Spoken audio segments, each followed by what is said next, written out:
I love college baseball. I love to photograph it, and I certainly love to talk about it. So my guest today, D1 college baseball writer Eric Sorenson, is the perfect guest to have on and chat with. If you love college baseball, I would follow Eric on Twitter at Stitch_head. It was always neat to see these guys go on to pro ball and become, Hall of Famers in a lot of cases. Right. I almost said, in the case of Roger Clemens, Hall of Famer. Oh, wait, that's right. He's not in there. I forgot about that whole College World Series, though. Yeah. College. I think he's in the college. College Hall of Fame. Sure. Yeah, so we'll give him that. I'll give him that. Because he was an absolute stud in college. All of his sons were great, too, at Texas. God, it's really neat to see some of those players now having, it makes you realize how damn old you are. I'm Matt Brown, host of Just a Good Conversation. Take a listen to our archives. We've had such guests who have been awarded the Silver Star, Emmy winners, and Cal State Fullerton men's head basketball coach, Dietrich Taylor. So I'm sitting there, my suit and tie, and his secretary says, "Hey, coach, he's running a little bit late, and please forgive him." And she's looking at her watch, and, she tells me that the president of Tanzania is in a meeting with this guy. And I tell her, I said, well, he doesn't have to see me, like the president of Tanzania. I'm just a basketball coach. I'm assistant, by the way. He doesn't have to see me. He doesn't need. She was like, "Oh, coach, no problem. No. I'm just a resident of Arizona. I'm not a big guy. I'm a normal dude." Little did I know, man. It was crazy, and it was crazy. That whole experience was crazy. But that was probably a point that I'll never forget. And I'm telling this nice lady who's telling me the president of Tanzania is in their meeting with the president, basically, and he's going to be a couple minutes late. Take your time. I'll go down and get a coffee. You want one? Go to justagoodconversation.com for all our archives. Let's take a quick break for our sponsor before our conversation with Eric Sorenson. Eric, thank you so much for dropping by and talking. Oh, we're actually on. We're gonna go. We're dropping right into this. Here's the first thing I was thinking about. I was like, the first thing I wanted to say was, well, all right, we're here with Matt Brown, one of the more premier photographers in sports history. Matt, how's everything going for you? That's what I wanted to start with. No, everything. I know. We're talking about you. We're talking about you.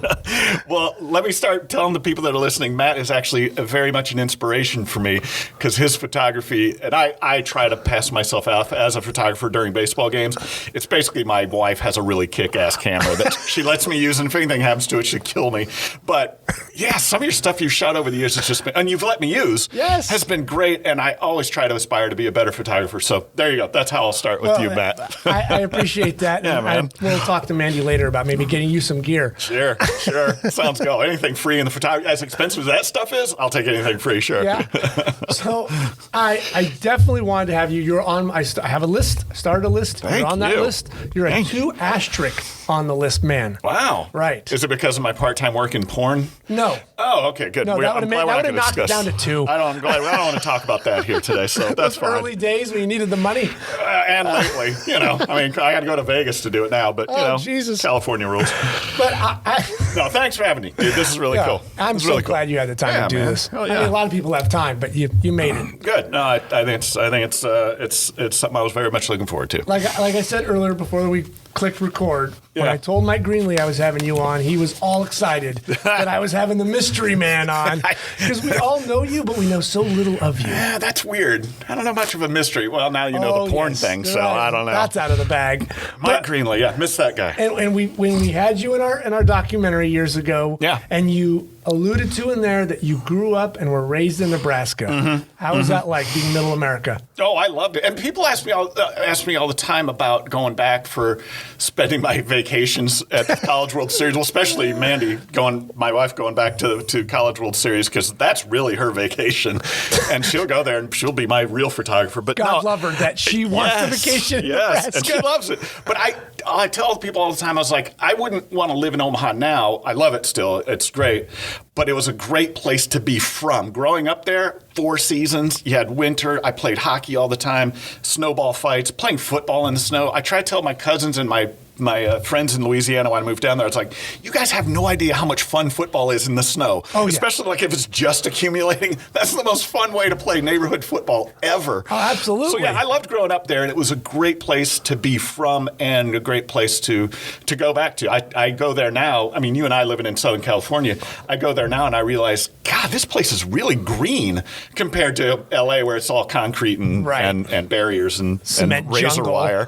Right. So, but yes, it's a great place to grow up. I had a great time there, and I was really bummed when I had to move. But were you an Omaha guy or are you outside? Yeah. Okay, No, in Omaha proper. Lived right near the Kellogg's plant. So in the mornings I'd wake up and I'd smell the cornflakes that had just been cooking. It was the greatest smell of my life. Every time I go, this is how much of a geek I am, Matt. Every time I go back to Omaha now, I have to at least go 1 or 2 times around the Kellogg plant, windows rolled down, taking a big sniff like it's just a bunch of cocaine or something. It's just, this is the greatest smell in the world. Because that's what I remember as a kid, having that smell. It was really, really awesome. And does that just bring you back? Yes. Yeah, well, you know how they say the sense of smell is the greatest of our senses. Your nostalgic sense. So, yeah, it takes me right back to being You're there. 7 again all of a sudden. Yeah, I'm 7 with, of course, no worries in my life. I don't have to pay taxes or anything like that. It's the greatest time of my life. You have no idea how good it is at 7. I know. I wish I did. Someone buys you clothes, makes your meals. Yeah. Probably didn't buy me enough clothes or toys that I want. Damn parents. But I'll work on those things later. You thought that then, but now you really thought like it was the best. Yeah, it was. It was cool. I loved being from there and growing up there. It was a different time, but it was still very, very cool. Now, being from Nebraska, it's kind of like hidden because if you're from Boston, you have an accent. New York, you have an accent. LA, like there's no accent in Nebraska. You're just kind of perfect. That's why. Right? Like you're just right. You're not dropping your ahs and you sound like you're That's kind of true because I remember my father told me years ago. He's like, yeah, that's like a lot of broadcasters. You know, Tom Brokaw is from Yankton, South Dakota. You know, Johnny Carson's from Norfolk, Nebraska. A lot of announcers come from that area because there is no, there's no twang to it or there's no Boston to it. You know, it's just it's you're right. It is kind of just middle of the road and middle of the I guess the spectrum of accents for America. So it's perfect. So you're totally hidden. You can just fly right under the radar. That's true. However, when I went back, I moved from Omaha to Louisiana. It wasn't my choice. Sorry, people from Louisiana. I just liked Omaha better. But no, when I moved there and I spent a few years, I would go back to Omaha and hang out with my friends, and they'd be like, and some of them would be like, oh, I can hear your Southern accent. I was like, oh, don't tell me that. I've tried my whole years of being here not to get any kind of accent, but I think I'd still picked it up eventually. You just kind of scraped it? Some people still might hear it, but more than likely not, though. Really? That's interesting. What they said when I would go back to visit, so, yeah. All right. And then I saw my cousins in Louisiana. They're like, hey, Yankee, why don't you say something funny? I'm like, what? I don't know what the hell you're talking about, twanger, Right. I'm as vanilla as it gets. It is. It's true. I have all my vowels. I don't drop anything. I don't drop anything. I don't call pop. I don't call it Coke or Coca-Cola or have a Coke. So anyway, they made fun of me for saying pop too, so which I still use now. So how much of baseball was your life as a child? Oh, or I would say here's a perfect way to answer that, Matt. Probably about a quarter of my life because, like I said, it's a 4 seasons part of the country. So in the winter, you're playing basketball or you're playing hockey. In the fall, you're playing football, and in the summer, you're playing baseball. That's how it was always split up. It's not one of those things where it might be different now with travel ball and all that, right? Which would be kind of a shame. But yeah, back then you just played everything, and me and all my friends we played every sport. And so yeah, baseball was just kind of a part. Oh, this is end of school year, and now the College World Series is coming up. Okay, let's baseball season now. So yeah, right. And you have the shadow of the big red machine of Nebraska. Oh yeah, always there. So football's got to be a part of your life. However, I'm one of those guilty people. Not a lot of people in Omaha will admit this, but I'm one of those guilty people that, I'm all about Big Red football, especially when they were good. Right. And then in the winter, I was like, yeah, but I really love Creighton basketball. That's really my thing. So I'm a lover of both. But you'll get those people that hate each other. Sure. And I'm just like, come on, how can you hate each other? That's such a richly ingrained part of our state, to be a football fan for Nebraska and basketball, because Creighton's always been a little bit better in basketball. Nebraska has basketball? Yeah. I mean, honestly. Once in a blue moon, they do have basketball. Right, because you think it's not usually that great. Yeah, their factory has been football. When Osborne was there, that was it. Yeah, well, now, though. And now volleyball for women women's has volleyball's become been something huge. Which I would have lost my mortgage betting that would have happened. I know. It does go to show that Nebraskans will support a winner no matter what. Yeah. Right. Yeah. But now, like, Nebraska's basketball arena is like immaculate. Their facilities for practice, they should be good again. It's kind of like Penn State. How come you never hear anything about Penn State in basketball? Although I think they were pretty good last year. But over the years, you never heard about, and there was such, they had so much money coming from football and all that. You just figured their basketball would be good once in a while. Nebraska just every once in a blue moon, they'll have a flash in the pan good season, and then that's it, goes away. Right. But then you were fortunate as a child because you had 2 weeks of the baseball gods just descending on your town and showing you some of the greatest athletes to play. Oh, yeah. I mean, you see Paul Molitor there, or when I was really, really young, Dave Winfield. Yeah, the Dave Winfield story. Yeah. When you talked about that, I was trying to record you and not jaw drop in front of you. What? That was the greatest when the game we left in the ninth inning and USC came back to win. So talk about that because people go, Dave Winfield was that good? Oh, yeah. You have no clue how good. I mean, he was a stud. What was it? 3 sports he was drafted in. Football, which he didn't even play, but he was drafted anyway. Because of his physical size. Because he was such a great specimen. Before we get to that, though, you said every 2 weeks every summer. Back when I was a kid, though, it was 7 and maybe 8 days. That's it. The College World Series would have 3 and sometimes even 4 games a day. You're right. That's just how it was. Now it's all about money, spreading it out, getting more in. And so now it is, almost 2 full weeks. Right. But, I remember having a conversation with Augie about this, and he would say, they just, they just lumped it in, get it in from and if Friday to next Sunday. If there was a rain out, they would attach that game early the next morning, like a 9 a.m. first pitch. 9 a.m., yeah. That's how they did it. It's weird. At the time, we didn't think anything of it. It's just that's just how they do it. And now it's just, really drawn out. If there's a rain delay, sometimes they'll just push everything back a full day. So that's kind of a weird thing. They have a rain day built into the schedule. Yes. Yeah, a couple of them at the end.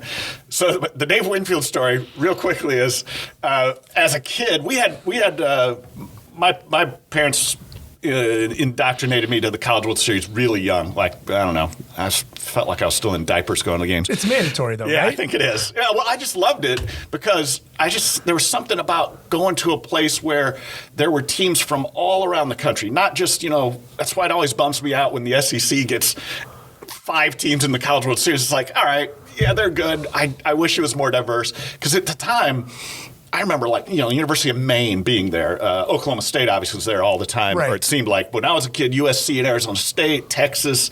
But you also had these teams like University of Miami. Nobody really heard of the University of Miami. Right. And then here they were playing baseball there. God, I remember Eastern Michigan making it to the championship game, and I was like, "That's great! Nobody's heard of Eastern Michigan. I want them to win." And of course, they lost. But you're trying to find their mascot. What is that? Yes. You just touched a nerve on it with me. Eastern Michigan had the greatest nickname as a kid. I freaking loved the Hurons. I just thought that was so cool. My father's like, "Yeah, the Huron Indian tribe." I was like, "Oh, that's cool. The Huron Indians. It's it's kind of like Seminoles or the Chippewas or something." And then they the PC police came in and they changed it to, what are they now, the Eagles or whatever. It's something bland. Yeah, I'm always... the Screaming Lambs or something. Or a color, the Cardinal. I just always hated that. Light blue. So, yeah. The Fighting Light Blue. The Fighting Baby Blues. So, my father, we had relatives who lived in Minnesota, so whenever Minnesota made it, they were always my favorite team for the College World Series. And so one time, my father took me to a game, USC, Minnesota. It was in the winner's bracket game. Both teams were undefeated. Okay.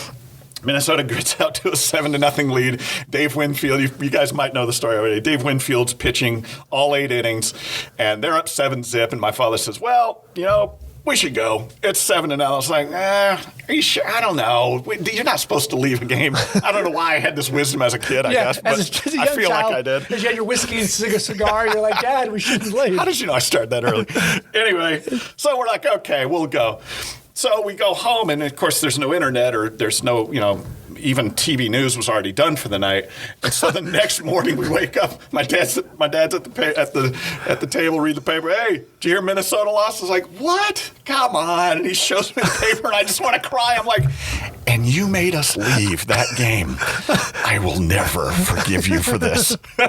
My father passed away back in October, by the way, and to his deathbed, I did not forgive him for taking me from that damn game. So yeah, USC scores 8 runs in the bottom of the 9th, and they even they moved Dave Winfield to right field. They even thought about bringing him in because pitchers weren't getting USC guys out, and Dave Winfield's like in right field going, I'm spent, I can't do it. I'm waving my arms, by the way, podcast people. Yeah. He's like, I can't do it. And they lost 8-7. Yeah. And they did not win the national championship. Actually, USC ended up winning yet another national championship at that time. They were like UCLA basketball at the time, winning national titles all the time. They were just running through people. So, yeah, that's one of my earliest memories of life. And it's a traumatic one. Now you know why I'm so traumatized as an adult, Matt. That's why I'm so bent. But again, so you would never have ever seen Dave Winfield. There's pre-ESPN. You're not getting, unless you're getting Sports Illustrated, but why is Sports Illustrated covering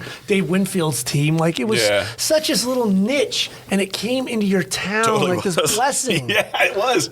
Yeah, it didn't go to Miami, Chicago, LA, or anything. It came to Omaha, Nebraska. And that's why I think Nebraskans and Omahans, that's why they cling to this event so badly. When years ago, before they built the new stadium, the NCAA was swore to Damocles over their head saying, hey, if you don't build us a new stadium, we'll move to Orlando or someplace like that. I just always thought to myself, God, can you imagine going to Orlando for 12 days in the summer? It's never going to get cool there. No. It's always going to be 90 degrees and 90% humidity. Although Nebraska can get hot. We've had hot days there, but they don't last usually like that. But anyway. But it's Orlando. No one needs to go there. Yeah, as if they don't have enough traffic down there, enough people going there on vacation anyway. So that would have been terrible.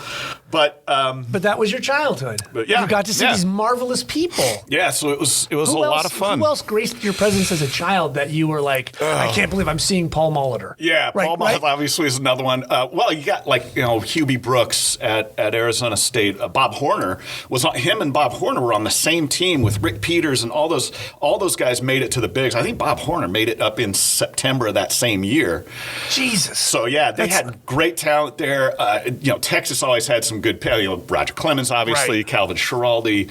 There were always guys that were there. Well, this was before my time, but James Street, the father of Houston Street, the Texas football quarterback, played on the national championship, I don't know if they won the national championship actually in baseball, but they played at the College World Series.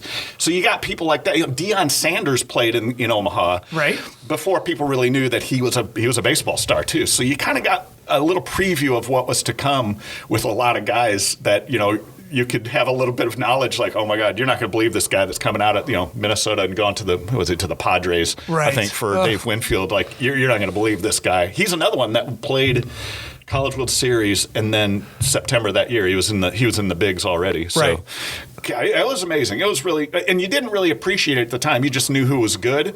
But then a couple of years later, you'd see a name come across the playing on the MLB Game of the Week, and you're like, oh, Paul Molitor. Oh, he's at the bigs now. He's playing with the Twins or whoever he's playing with. Robin Ventura. Just saw him in Omaha. It seemed like it was last year. I hit all year long, never had an out. And all of a sudden, he's here in Omaha. So it was that was one of the neater things. I'm not a huge pro baseball fan. I'll kind of keep up with it in the postseason and all, but it was always neat to see these guys go on to pro ball and become Hall of Famers in a lot of cases. I almost said, in the case of Roger Clemens, Hall of Famer. Oh, wait, that's right. He's not in there. I forgot about that whole College World Series, though. College. I think he's in the college. College Hall of Fame. Sure. Yeah, so we'll give him that. I'll give him that. Because he was an absolute stud in college. All of his sons were great, too, at Texas. God, it's really neat to see some of those players now having, it makes you realize how damn old you are, but some of the great players having kids now coming through playing baseball too. So Houston Street's dad, and now you got Houston Street, and then Houston Street, and his son's at any time he'll be up there. Hunter, it's Gunner. Weird. It's kind of bizarre. Getting old is fast. It is fast, and this year doesn't help it at all. It's like dog years and years in 2020. Oh, God, please, really. Tomorrow's December. Oh, that's right. Yes. I forgot. So, did you just keep going every year as a child, or was there like those teenage years you're like, I'm done with it? Well, by that time I ended up moving to Louisiana, but I mean, as a kid, even like it was weird because I went to Creighton University's basketball camp a couple times, a couple years, and we would get done with camp, and we'd be staying on the Creighton campus. Actually, we'd be staying overnight, just reveling around like a bunch of wild banshees with these. We're like 6th grade, 7th grade kids, but we would even those nights we would have somebody take us down to the Rosenblatt to see a game that night at the College World Series because that was what we did. Even at basketball camp, we'd go and see a baseball Catch a game. So it was very ingrained in my early life. And I think one of the things, I don't remember if I told you guys about it or not. I don't know how interested it'll be, but one of the things they used to do, the College World Series always started on a Friday, and the first game wasn't until 4 o'clock, second game at like 7:30. Right. Now the second game wouldn't be till like 9 because it lasts 4 hours, and it's terrible. But my father he was like, in the business community there, kind of big there, and he got me and him tickets to the what would they call it, the College World Series banquet, where they would have all 8 teams would be there. Jack Payne was the PA guy or the guy at the dais, and they would have it's something where they introduce all the teams, and I'd always just go there and get autographs. That was like one of the coolest things. It was weird to me. They'd have this banquet at 12 noon, and then 4 hours later, 2 of those teams were actually on the field playing already. So I thought that was they don't do it anymore, obviously, but it was one of the cooler things I remember as a kid. Just, again, something that'll never come back again. It was kind of neat to have at the time, Yeah, I mean, that's so filled up my autograph book. It's so special to think about, like, oh, God, one of these guys are going to be playing in a couple hours. That's right. He's shoving down food down his gullet. And one of the best things is a couple years ago, Coach Fox at North Carolina, Mike Fox, he signed his autograph onto my College World Series program that I got his autograph when I was a kid. And I brought it back to him in Omaha. I said, hey, can you sign it again now? And so I got like both autographs for Coach Fox. Has the signature changed much? I don't remember. I don't think it's changed much. Interesting thing, like how's his teenage autograph now, grown adult autograph? So he's played there 1 year and coached there numerous times, of course, with his team. So is moving down to Louisiana, is that how you fell into LSU and go to college there? Yeah, well, is that like mandatory? Well, here's how I look at it. LSU is kind of a glorified JC because I made Matt. Oh, this is gonna get good, Matt. This is why. I mean, I'm sure it's different now, but I made horrible grades as a kid in high school because I just didn't care. All I wanted to do was make grades well enough to play basketball and football. Okay. And I did. And then when it came time to go to college, all of a sudden nobody's let me into their college. I'm like, oh crap! Now what am I going to do? So I thought about doing the JC thing. I was like, I don't want to move away. LSU was the only one that said, "Oh yeah, you're a high school graduate in Louisiana. Yeah, you can come to LSU." I was like, "Oh, thank God, thank God." So I did. I went to LSU only because I could get in there, and it was easy. Thank the Lord. So but then it turned out LSU ended up being a real kick-ass college baseball program, and that kind of just added to my experience of college baseball. It was really cool to see. LSU was like always in that. The SEC was always an afterthought in baseball all my years growing up. Yes. I don't remember very many. I think Mississippi State made it like in 79 into the 80s. Ole Miss had made it well before, like in 69 or 70. Auburn made it 1 year. So they weren't very prolific in baseball at the time until Ron Polk at Mississippi State, Skip Bertman at LSU. When I was there, all of a sudden they just started, kicking ass. And then everybody said, well, I see that you guys make money at baseball. Well, we're going to do the same thing then. Right. We're going to build up our baseball program. That's how it did. Yeah, that's how it happened. That changed the landscape, is having additional teams come in and seeing them make a run and make a couple of bucks. Keep up with the Joneses and realize that it's a money thing. Oh, okay, we'll definitely do it then. Yeah. Oh, we could do that. That sounds interesting. Because at that time, it was football and men's basketball, and that's it that made you money. Yeah. Oh, yeah. Certainly. It's neat to see as a kid growing up at around college baseball. It's both neat and a little bit beware of what you wish for to see baseball becoming such a moneymaker. Right.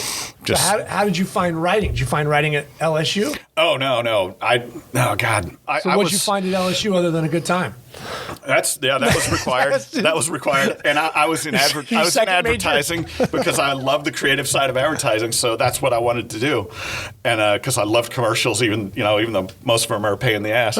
But I loved it. So I went into advertising, and I was doing that for probably 10 or 12 years, I think. What was your thought process like doing advertising? Like, I want to be a creative director or make them? I wanted to be like, David Ogilvy or Bob Bozell in Dallas. You have your name Bozell at the top of the building. I wanted to be a creative director and then, kind of do that deal until I got into it and I realized, God, clients are a pain in the ass. I don't like these people. They don't like anything that's fun and creative.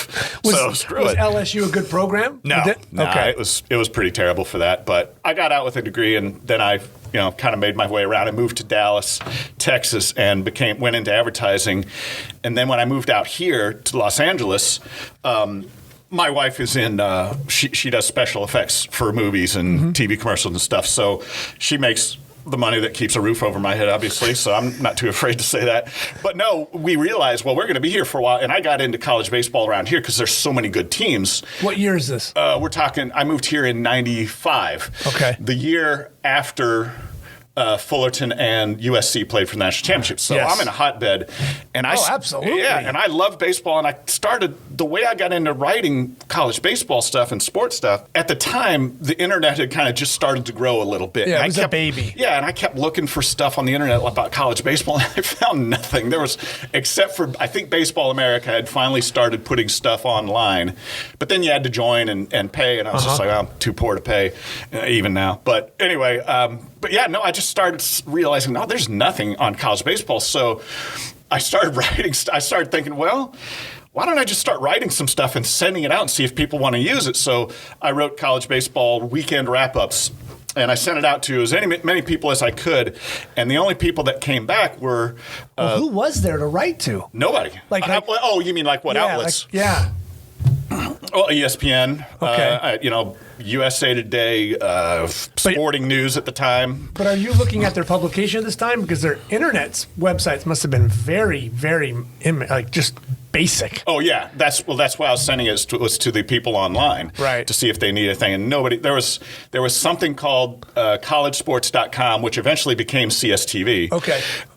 They picked me up. And believe it or not, USA Today, for some reason, said, yeah, we'd like you to do something once a week. I was like, geez, really? Okay. Crap, I got to work. I know, now I got to work. Damn it, this was fun. But it was cool because I would just write one article wrapping up the whole weekend, and I would send it to both. Little did they both know. So I was getting paid not much, just like now, not much. But I was getting paid for the same article from two different outlets. So it was kind of cool. Kind of worked out. So I worked, when it first started, I wrote for USA Today for 3 seasons.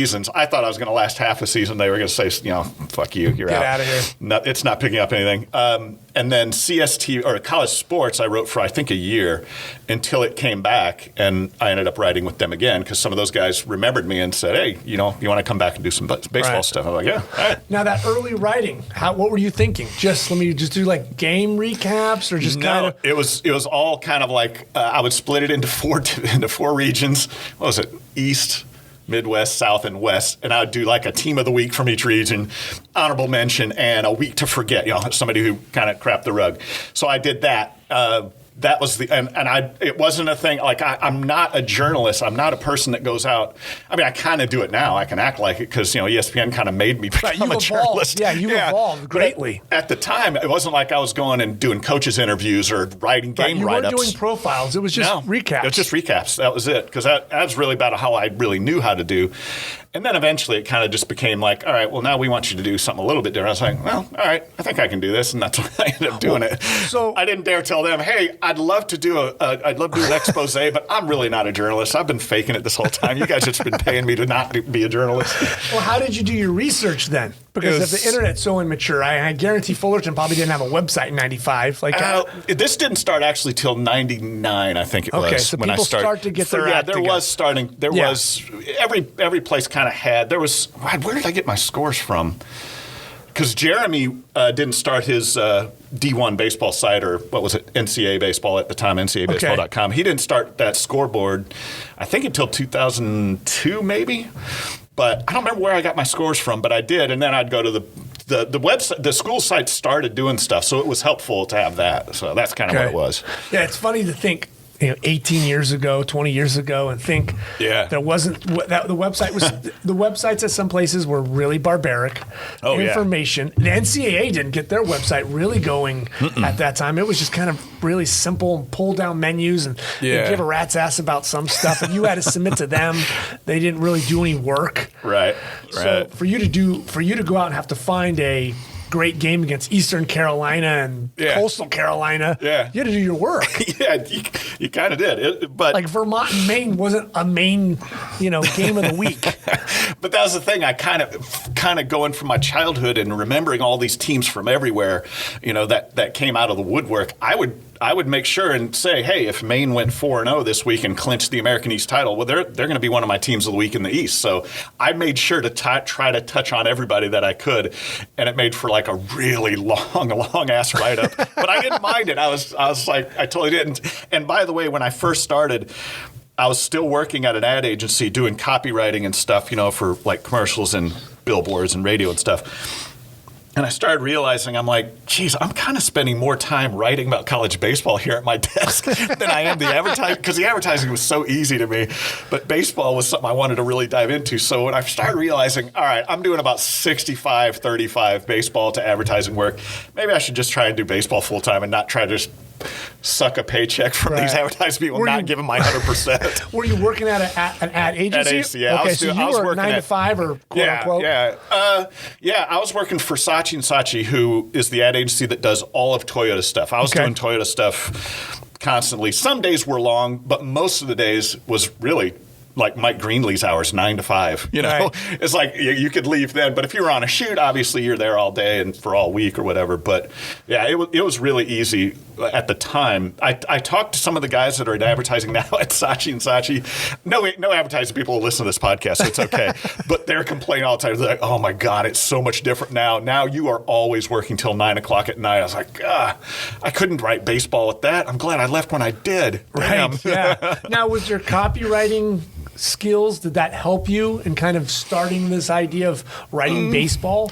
The only thing it kind of helped is that I kind of have a creative side. I feel like. No, you I do. was creative about it. I'll pat your back on that. Thank you. But like when I started college baseball today, it was my own site. Easton paid me for it, and I could do whatever I want. So I was trying to be as different as I could from what Kendall and Rogers and Aaron Fitt do. I mean, or John Manuel at the time. I just didn't want to write like that. And what they do is great, and they're good at what they do.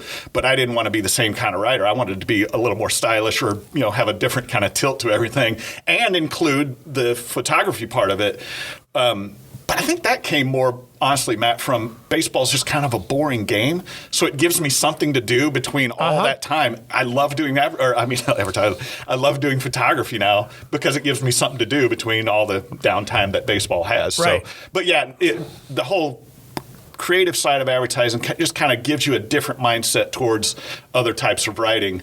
It just kind of opens your mind and gets you thinking differently, and that's kind of what I try to involve when I do my college baseball stuff. Right, because that's what I see. Like if you compare yourself to Fitt or Manuel then or Kendall, like your writing actually has that advertising fun writing to it. It's not like dry. Not that Manuel if it's dry, but like if you want to read their story, they're going to give it right to you. Oh yeah. But if you want to have a chuckle, like I'm reading your story. I wish that's it. I try to add a little bit of humor or a little bit just a tilt of something different to it. And that's in creative. That's in the creative side of you. Yeah, exactly. But it's different because like I'm not necessarily the guy to go to about the top prospects. Right. I can talk about it because I try to keep up with it, knowing who's going to be good and who's going to be drafted and all that. But that's definitely, like an Aaron Fitt or at the time Will Kimmey. That was their. Oh yeah, that was Will definitely Kimmey, their. Yes. That was definitely their tilt. It's like they concentrated not just on some baseball stuff, but about the prospects coming up, and they do a great job with that. Right. That's just kind of not my cup of tea. Although I've kind of felt like I've evolved a little bit more toward that now, because a lot of times when I go on... Is that maturity? No, it's because when I go on radio shows, they'll want to know, hey, who are the top, who's the MLB looking at to draft this year? And so I kind of have to be on that now. And, right, you need to know your top 10. And I'm all right with that. I mean, it's okay. But yeah, it's not a maturity thing. It's just that when you go on radio stuff, you kind of have to know what you're talking about. Otherwise, you look like an idiot or sound like an idiot. You have some depth and knowledge of the sport you're covering, and that's fine. Exactly. So let's say by the 2000s, how deep are you into this college baseball writing where you're deciding, okay, you know what? Advertising, it was fun, but I'm going to jump into the deep end of this pool. Yeah. Well, I ended up quitting my job at Saatchi & Saatchi and realizing. Did you have this conversation with Mandy about this first? Oh, yeah. Sweetie, I got an idea. Sit down, listen to this. Because at the time, she's making decent money, but she had just got a promotion, and she told, to her fault, a big fuck up on her fault. She goes, if you want to, you can quit advertising and maybe just do it freelance once in a while and do more baseball stuff. And I was like, oh, I don't know. Okay.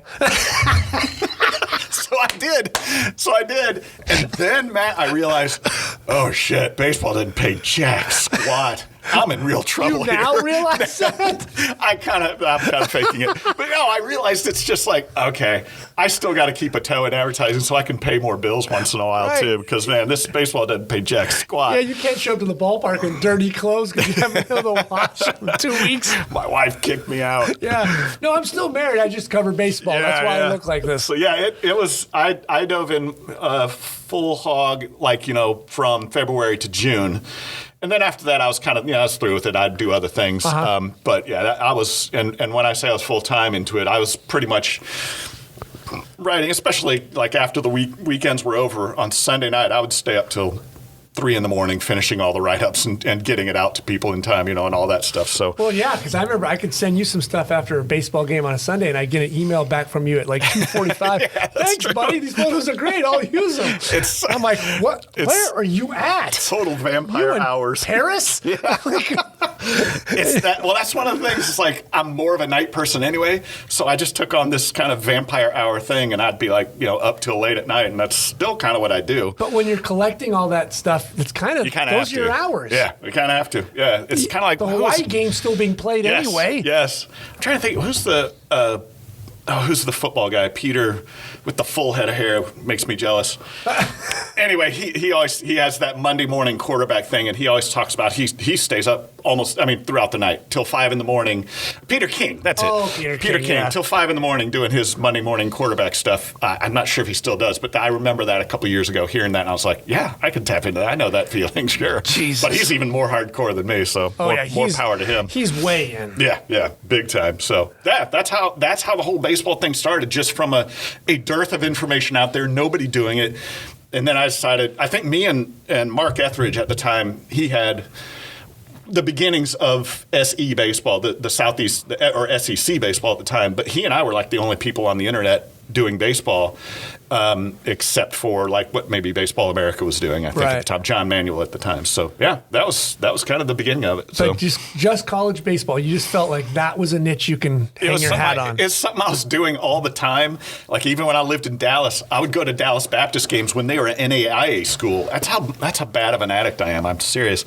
That's an issue. So yes, it is. And I'm still dealing with it today. And so is my wife, unfortunately. Going to a Baptist game in there, like you could have gone to, I don't know, TCU or anywhere else. I would go there, and UT Arlington a lot too. Did SMU have baseball then? No. Okay. No, they got rid of it. I was at the mid-'70s or something. I think they got rid of it. That's what I early hate 80s. when people are dropping sports like that. Oh yeah. I mean, especially in Texas, you can't be dropping baseball. You got to have baseball. SMU, UTEP should bring it back. They don't have. Oh my God! They don't have a program anymore. But it's also good because you see a team like Dallas Baptist becoming a power essentially in Division I. Tarleton State going from NAIA to Division I, I think this year.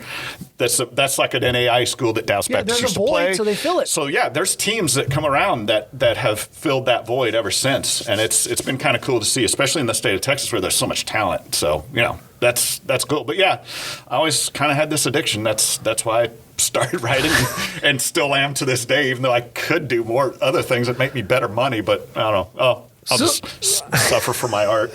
So you're in this deep end. When do you decide to take on a website? Because I remember when that came out. Yeah. The College Baseball Today. Yeah, and I thought, wow, that's big. Yeah.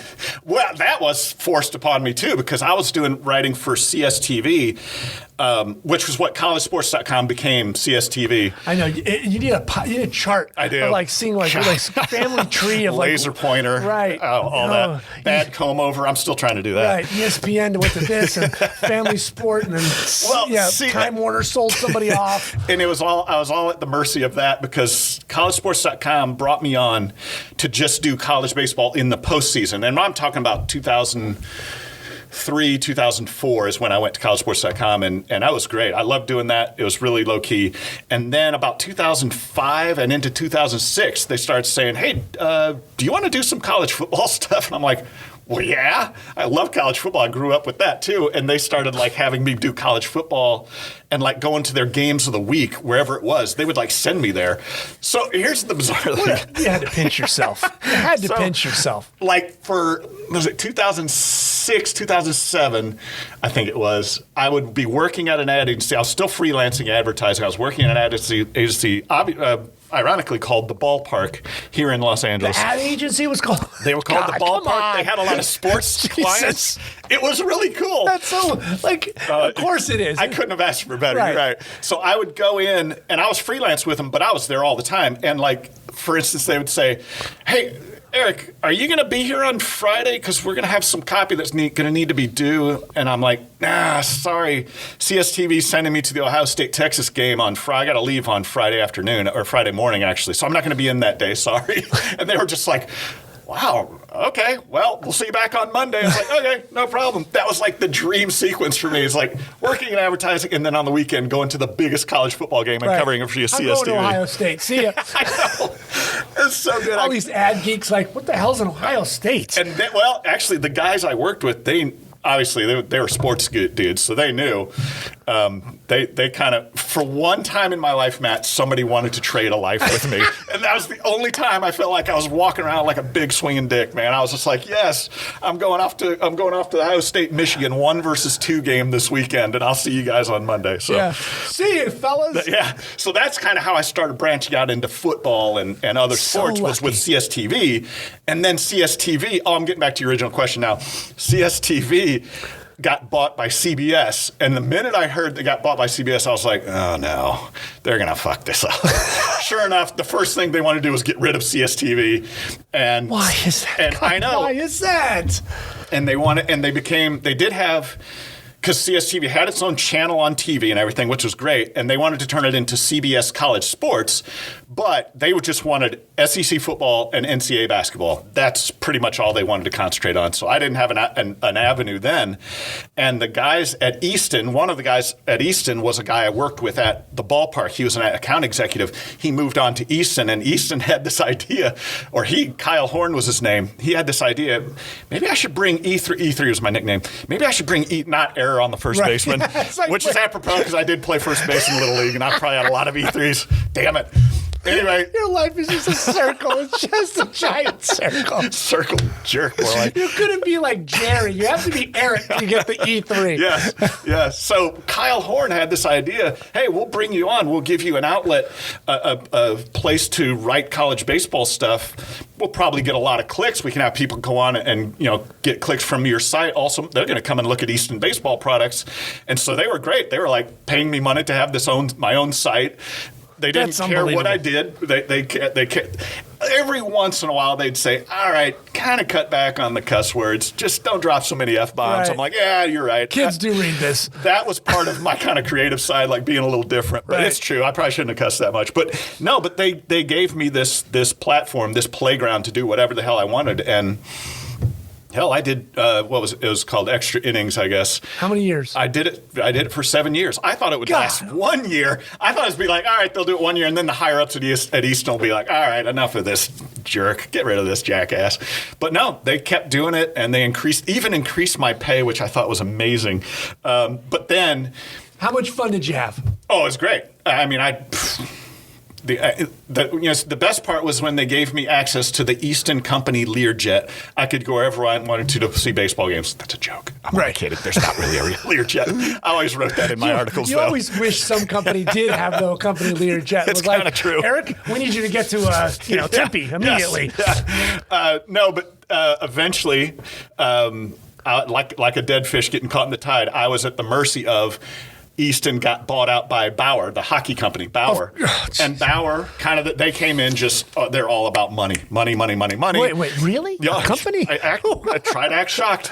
Macaulay Culkin, what?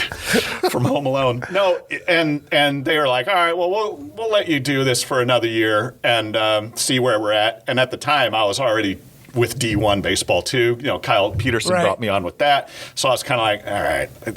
You saw the writing? Yeah, I'm like, Easton's they're going to see after one season, all right, you're done. I even told Kyle Peterson when he brought me on, he said, well, what are you going to do with college baseball today?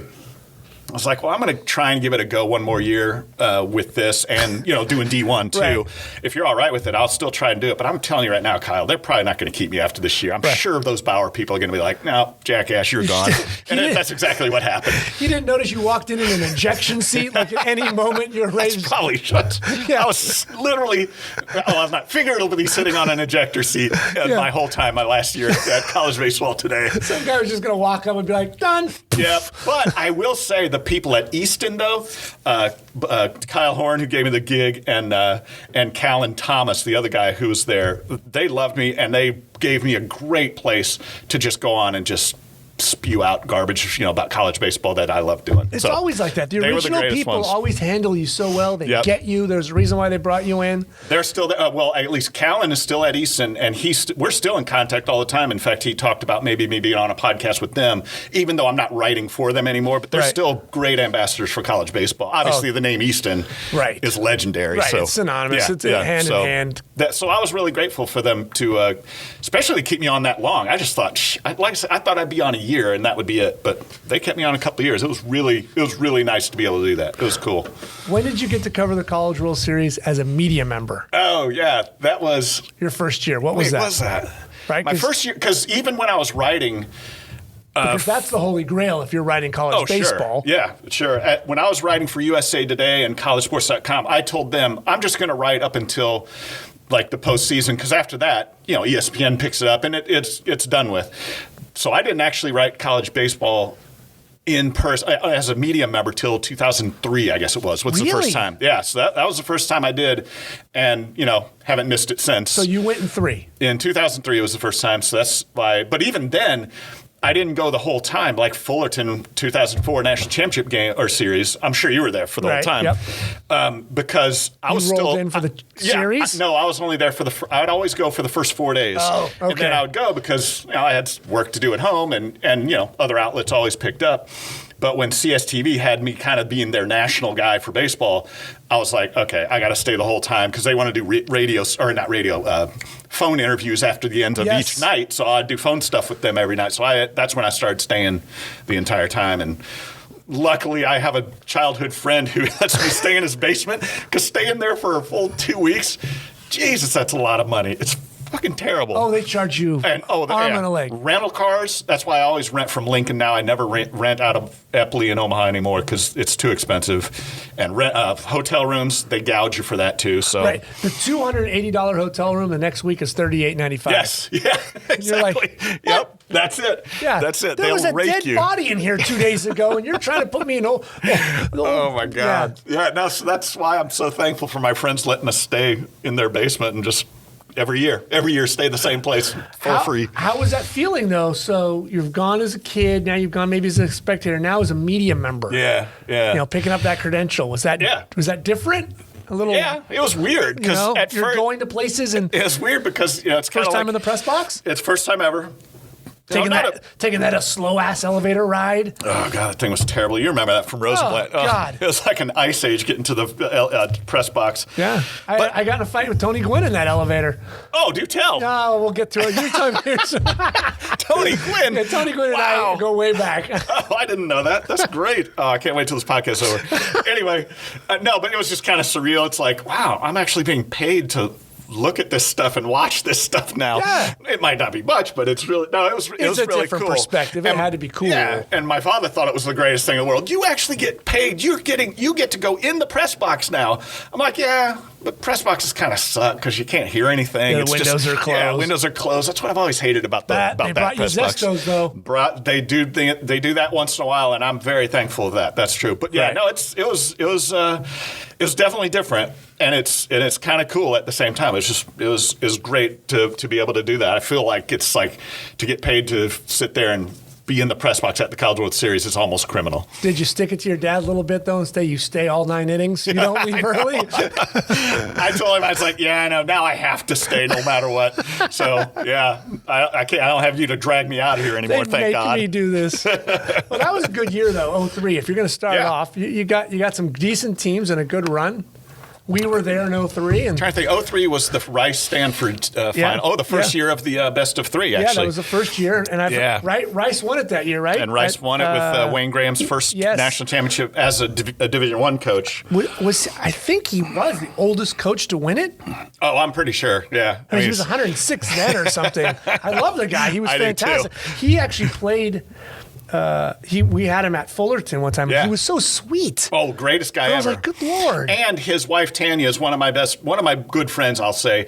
And she's very sweet, but can be mean as a rattlesnake. So she can be just the opposite of him. Right. If you get on the wrong side. I mean, she loves me, of course, but no, Wayne's the sweetest guy. Just one of the best guys I've ever known in this sport, for sure. No doubt about it. But love that guy. Sorry, it's a bummer that a guy that played for Gene Mauch and played for, I almost said Yogi Bear. No, who's Casey Stengel. Sorry, Stengel, yeah. Played baseball for Casey Stengel. Was a college baseball coach up until 2018. I thought that was that boggles my mind, and it makes me respect him so much more just because of that. Just the years of baseball coursing through his veins. He was just a fountain of information. Always was. Let's talk about those coaches, because coaches in college baseball are nothing like professional baseball, because you have someone like Wayne at Rice, who was there for a long time. Marquez at Stanford, who was there for 900 years. You get coaches like that. Augie Garrido, which I know you had a good relationship with him. George, but then there's just coaches that are at that school for a very, very long time. I used to say all the time, this was like probably up until about 4 or 5 years ago, I used to say that like every first article of the year that I would write always included the fact that we have Gene Stevenson, Mike Martin, Mike Gillespie, Mark Marquis, Augie Garrido, and Wayne Graham still in our sport. We are very blessed to have them in our sport. And of course now they're all gone, which is a bummer. But those are guys that legends. And think about they didn't have they could like kind of put on airs with us and kind of treat you as a second class, because these are guys that coach Roger Clemens and coached Mark Kotze, and they kind of had an upper an upper echelon about them, but personality-wise, they treated you just like you're like one of their friends. They didn't. That's one of the things I always liked about those coaches. None of them really kind of condescended toward us, it seemed like. So I always thought that was great about that group of coaches. I thought that was kind of really cool. Did you feel they were appreciative that you were just covering a sport for the longest time? Was the secret? Yeah, all of them said that. I mean, they were. In fact, I'm trying to think if I've ever had a college baseball coach get angry at me about anything. I don't think so. But no, all of them are just super appreciative. Like in pro baseball, you can't get away from the media if you're a manager of a pro baseball team. Yeah, traveling media always. You want to get rid of or get away from them, but you can't. And even when I covered college football, coaches didn't really want to answer questions. They just kind of wanted to get it over with most of the time. Some of them were okay, but as a college football writer, as a college sports writer, I should say, the difference between talking to a coach in football and talking to a coach in baseball is just complete 180. Whereas my ex-advertising creative director used to say, it's a complete 360 from it. I said, Garrett, that's not right? Anyway, but yeah, it's just, God, these guys really appreciate you covering the game, even though it's gotten bigger now. Especially when I first started, they were really, it was just like, oh, this is cool. I have somebody come to talk that's not like even if it's once in a while, they'll get a local guy come around if you're in a big market. But no, it's great. And that's one of the joys of covering college baseball, is having the coaches really like the fact that you're interested in coming to their games and covering it and giving them positive publicity, or negative if they lose, but they appreciate that you're there doing it. Right, So I have a friend that works at Stanford, and he said when Harbaugh was there and then Marquez was there, he goes, it was two absolutely different creatures. Yeah. Oh, my God, yes. The baseball coach had been there for, 25 years already, and Harbaugh's walking around like his, life is perfect and he's going to make it, the world better. Yeah. And here's this coach carrying a leather suitcase, like he's a CEO walking down to Wall Street, and he's got the bow-legged, and he's always, always kind of on the hop, right? He's always got somewhere to go. Yeah. But he would go to practice and shoot something, and he would, how you doing? What's going on? Let's talk. Where with Harbaugh was arm's length, stay away, keep away. I think everybody. I'll speak for, and they're on the same campus. Yes, and you still have. I'll speak for Kendall Rogers, Aaron Fitt, Mark Etheridge, just any of those guys out there, all the Baseball America geeks. I'll speak for everybody when they say they really get positive feedback from coaches, and they always get treated very well from college baseball coaches. And everybody seems to like the fact that we're the ones not making a shit ton of money, but we're the ones out there, putting the good word out about our sport. I think they love that, and that's why you get a Mark Marquis being so cordial, and a Jim Harbaugh, which is totally different. Doesn't want to, he's had an ass full of the media, to coin a phrase. He's had enough of the media. He doesn't want to talk to them if he can avoid it. Right. I mean, at one point, Long Beach State and Cal State Fullerton were both my clients. And when George took the job to Oregon, Mike Weathers was at Long Beach, and I was doing something, and he was on campus. We were talking, and he goes, I can't believe how much money George is getting paid to go to Oregon. He goes, if you would have told me when I was at Chapman that a baseball coach would be making this kind of money, he wouldn't have believed it. And it's amazing what guys used to make, and how all of a sudden baseball coaches are now making some real coin finally. Yeah, that's one of the things that's kind of a good and bad. Like I mentioned earlier, kind of beware what you wish for. I do want baseball to be successful, be a moneymaker. But I've never wanted it to be dominated by money. And now when you kind of get into the I almost said the arms race, but the facilities race. It is an arms race, really. It is, yeah. It is, let's face it. Yeah, it's kind of good, but kind of bad. I'm trying to think, for Long Beach State, for instance, it's tough to improve facility, or it's tough to get. Right. There's no money at the state schools in California. You know that. Nope. I mean, being a Fullerton guy, what they have, it's amazing they have what they have even. But then, that's why it seems weird to have that, and then you go to the SEC and everything's almost like a freaking major league, like a spring training facility almost. Yeah. So that part I don't love, because it really does shift a balance. It's good that other teams are starting to come around and build up more and more, but I think it's kind of there's a point where it can get too much, and I think we're kind of at that point. In some ways, you're right. And the arms race, in regard to I was with Fullerton. We went to LSU, and that was the year they were redoing their stadium. I think it was 11 or 12 when they were dumping $70-80 million into it. The baseball stadium. Yeah. And somebody in an article was asking the softball coach, are you upset, equal Title IX, you're not getting $7 million? She's like, they just spent $20 million on my new facility. Yeah. She goes, ask any other softball coach in the country who just got a brand new $20 million facility. The amount of money now that's being dropped into baseball is bonkers. So a state school, that's a Northridge, a Fullerton, that's hard to keep up with. That's why I still wouldn't be shocked if you see in the years to come, like a San Jose State or Sacramento State drop in the sport eventually. I would hate to see it, but I just wonder if some of these programs are going to be able to make it, considering the California state budget. I'm sure it's different everywhere, but. Yeah, it's just, but there are good signs though. Like I've mentioned Dallas Baptist a couple times. Dallas Baptist, great facilities now. Even Creighton University gets to play in the home of the College World Series. They have a great facility now. How often do they get to play there? Oh, they play all their games there. Yeah. They used to play on a really crappy field that was that AstroTurf concrete. Oh, you've probably seen it. That's just a dog place. That was terrible. And then all the schools in the Big Ten.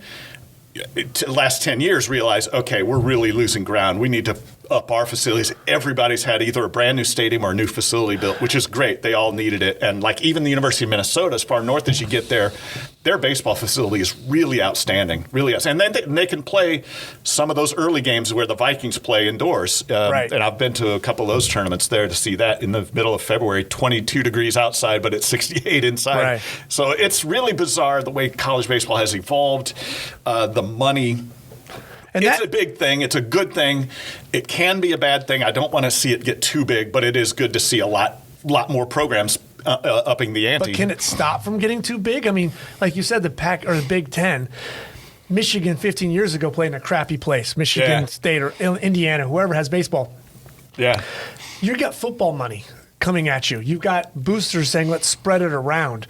Mm-hmm. How can regular non-Power 5 schools compete? It's got to be something unique, like a Rice or a Stanford they're Power 5. Yeah. Right. Let me get it back then. Rice or Dallas Baptist, or I'm trying to think or Missouri State now. Right. They play in a minor league facility. You kind of have to be a little bit lucky or be just the biggest sport on campus, because like Dallas Baptist is the biggest sport on Dallas Baptist, or their baseball is the biggest sport on campus. Missouri State, they have football, they have basketball, but they're not as good as they've been as the baseball team is. Wichita State, that's a perfect example. Well, yes. I forgot about them. How in the hell did they keep that going for as long as they did? Yeah, and that's their baseball stadium's so big, and Gene Stevenson, God, that was the most. On a sidebar, kind of going down a rabbit trail, Wichita State becoming a national power in the 80s was one of the biggest stories of college baseball ever. Yeah, how did that happen? They dropped the sport in 70. They pick it up again in 79, I think it was. And 2 years later, I guess it was, they were in the College World Series and winning. At the time, they won like 60 games because you could play as many as you wanted to. But Gene Stevenson just knew he knew what the hell he was doing, and he knew how to build that up and build a big stadium. And it's the only game in town in Wichita. Wichita State ended up dropping football, which in a sense helped their baseball program because that became bigger. You shuffle the budget over a little bit. Yeah, I mean the basketball was always good too, but Gene Stevenson was just ridiculous what he did.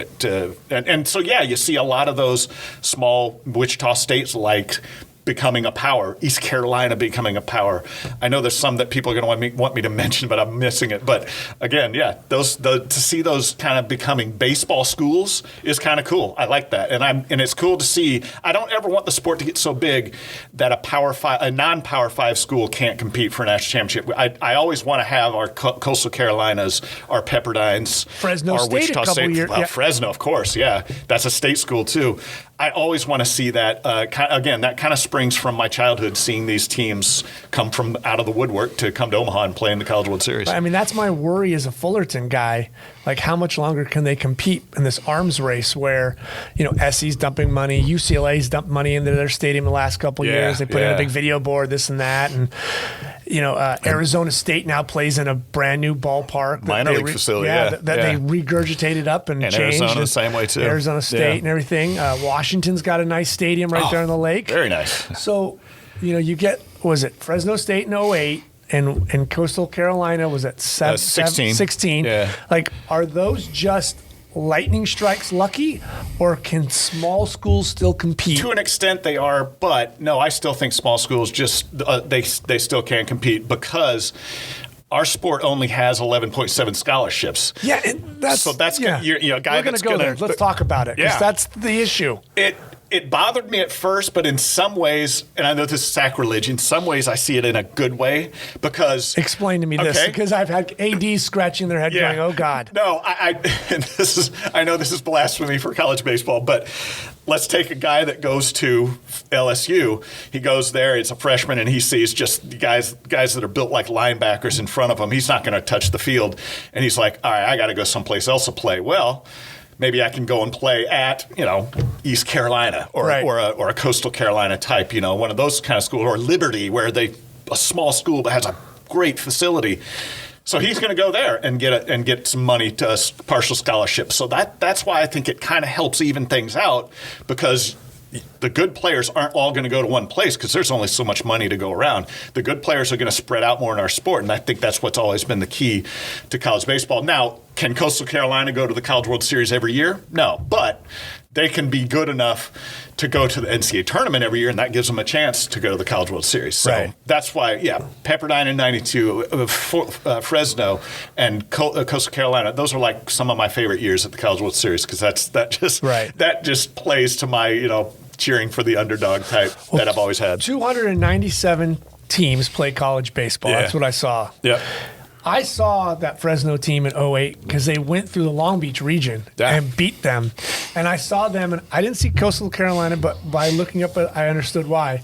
They were very senior-driven at Fresno. They their guys were good, but just not good enough to take that money to go into the 15th round. Right. They stuck around for their senior year. Yeah. And there is a big difference between having a lot of seniors and having like one super stud, right? Yeah. Yeah. Was that Coastal Carolina's thing too? Yeah. They just were senior driven, so nothing scared them. That's the one thing, like talking to Dan Hefner at Dallas Baptist, that's the one thing that those coaches at that level love the most is when they have an experienced team, then they know they can play.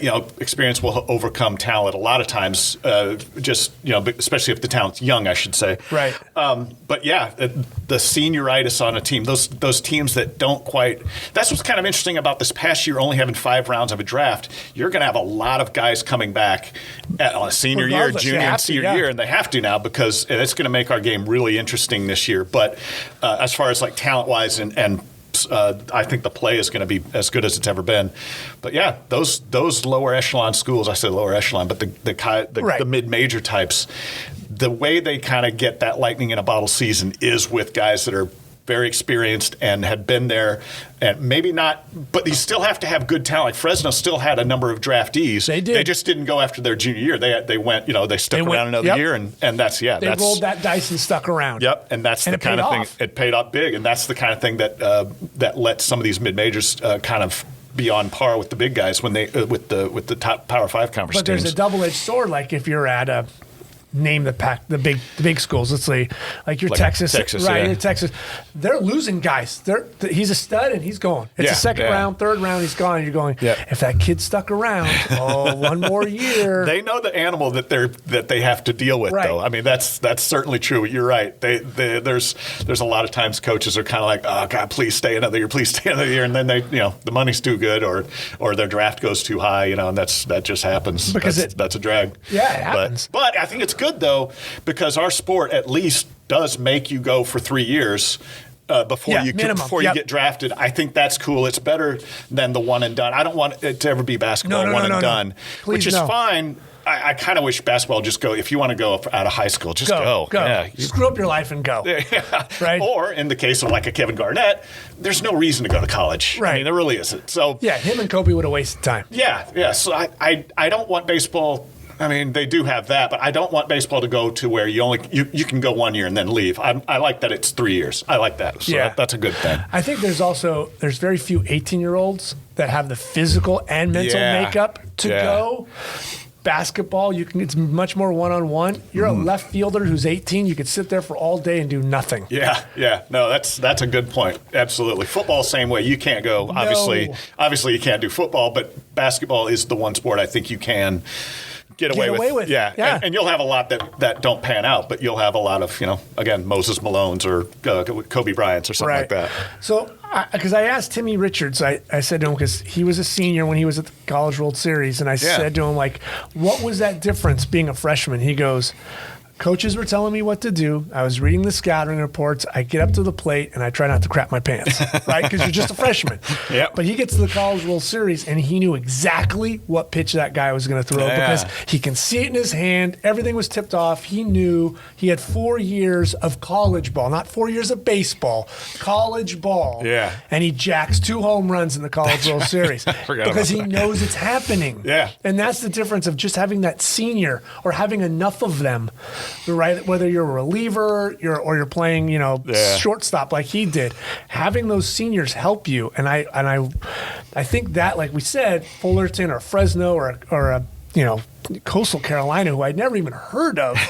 I mean, they came out of nowhere to have a chance. That's going to be their way. Yeah. For the small schools. And that's, again, coaches love that. They love a player that sticks around for a fourth year. If you've been with the program for he's going to be so much more prepared going into it. You don't have to play in front of 12,000 people in the SEC. You can be a Fullerton and play in front of, 3,000 at most. He's not, and Timmy Richards is a perfect example. You're not going to be up there crapping your pants at the College World Series because you're a senior now. You've been through it all. You've seen it all, and you pick up on so many things. A coach like Vanderhook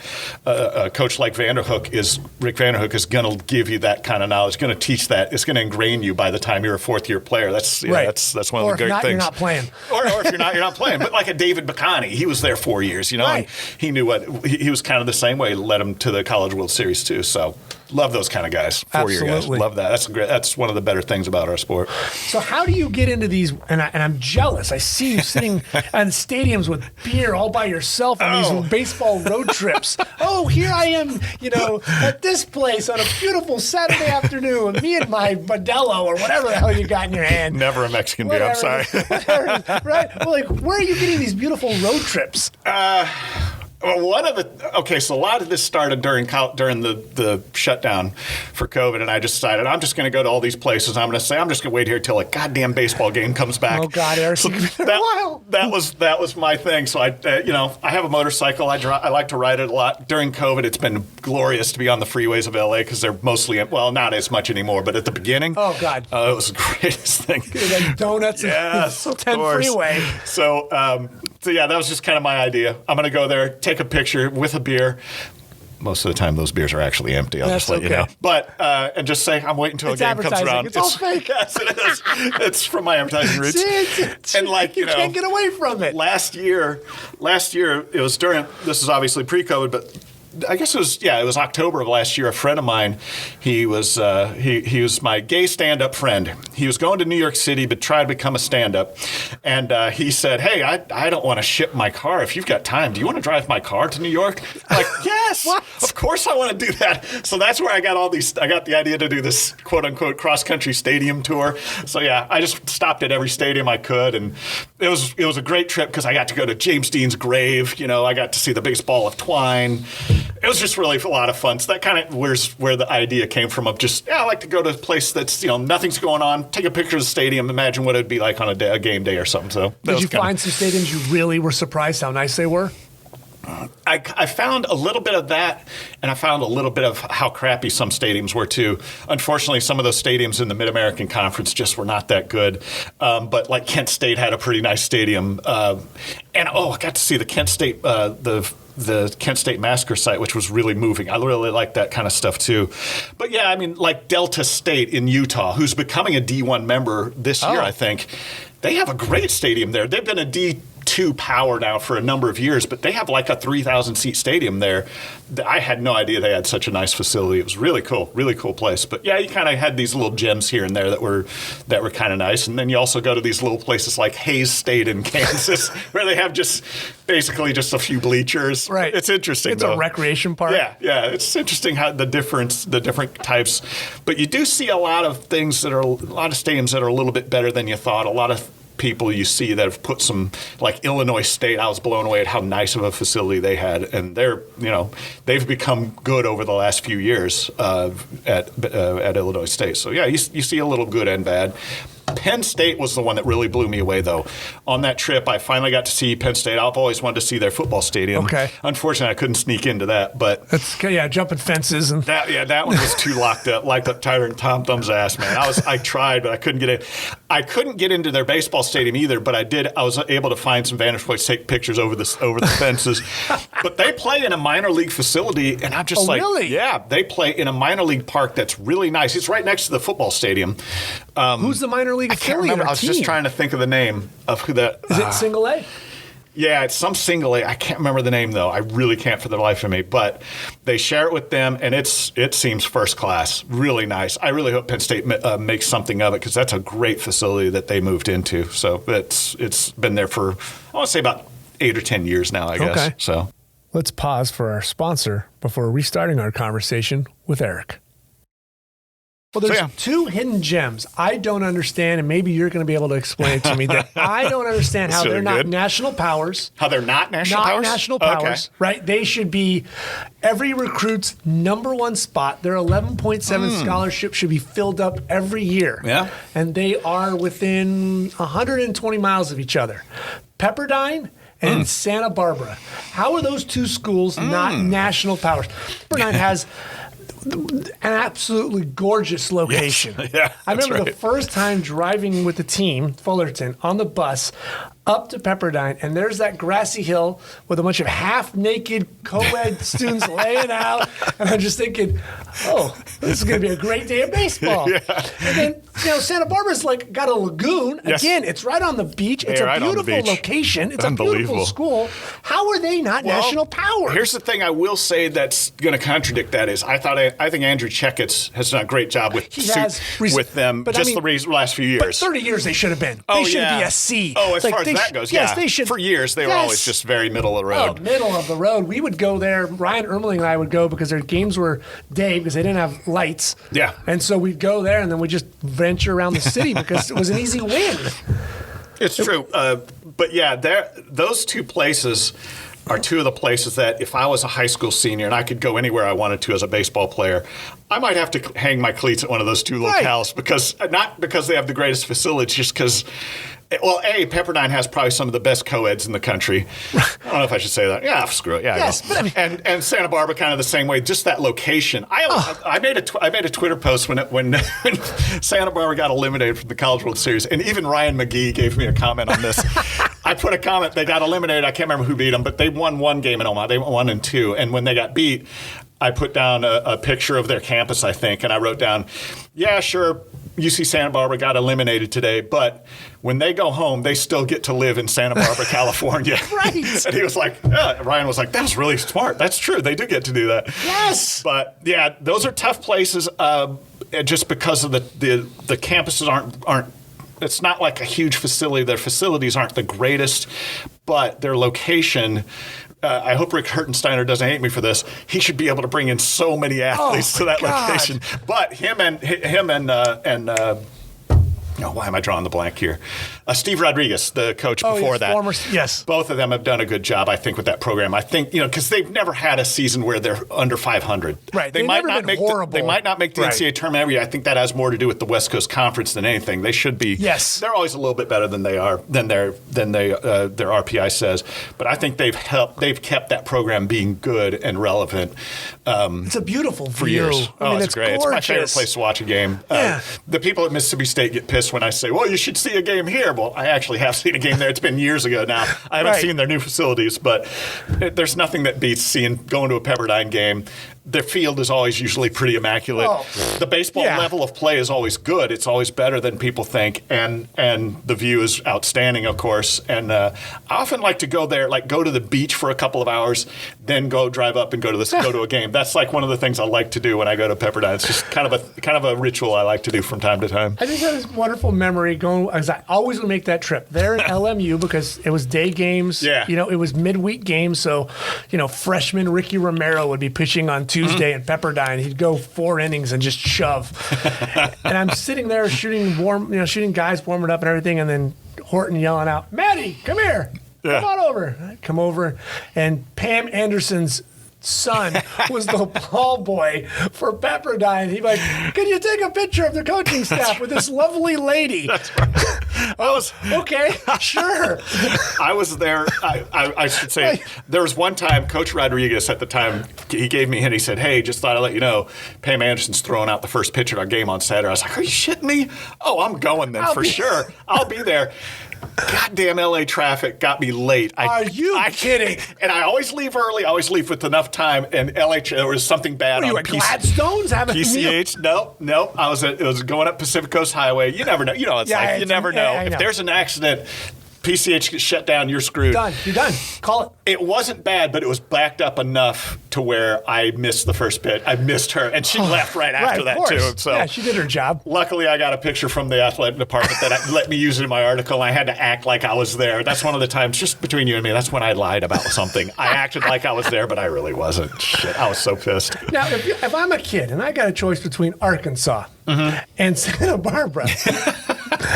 I'm sorry.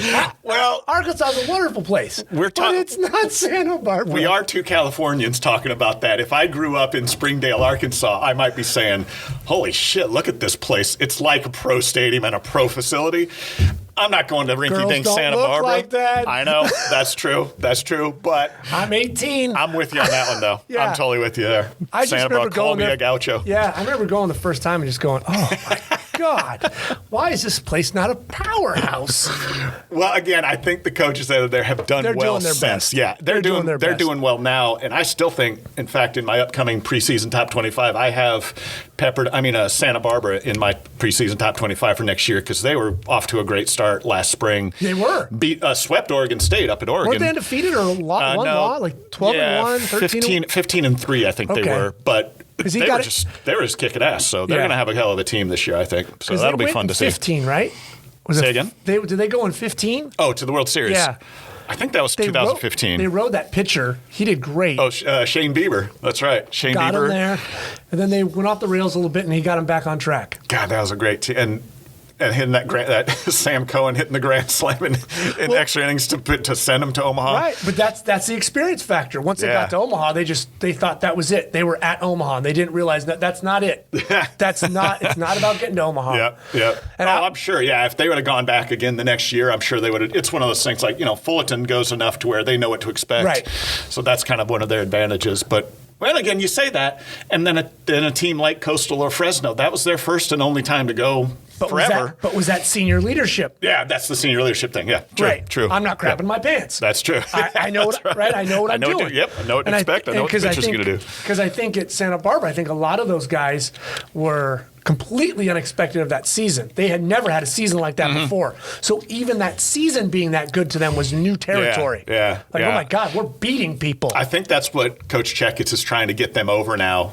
And I think he's done that, kind of get them over the fact that, oh my God, we can play with these guys. Well, of course we can play with them. Oh, now we can beat these guys, of course. Right. That's kind of the progression I think he's got them on. That's the key to coaching. I think Dave's going to do that at Northridge. Dave Serrano. Yeah. I think because he had them going too. He's going to take a little while to get that attitude and understanding of stop saying we're just Northridge. You got a scholarship just like that guy. Yeah. I'm going to make you better. You're going to put in the hard work. Valley State. Right. Yeah.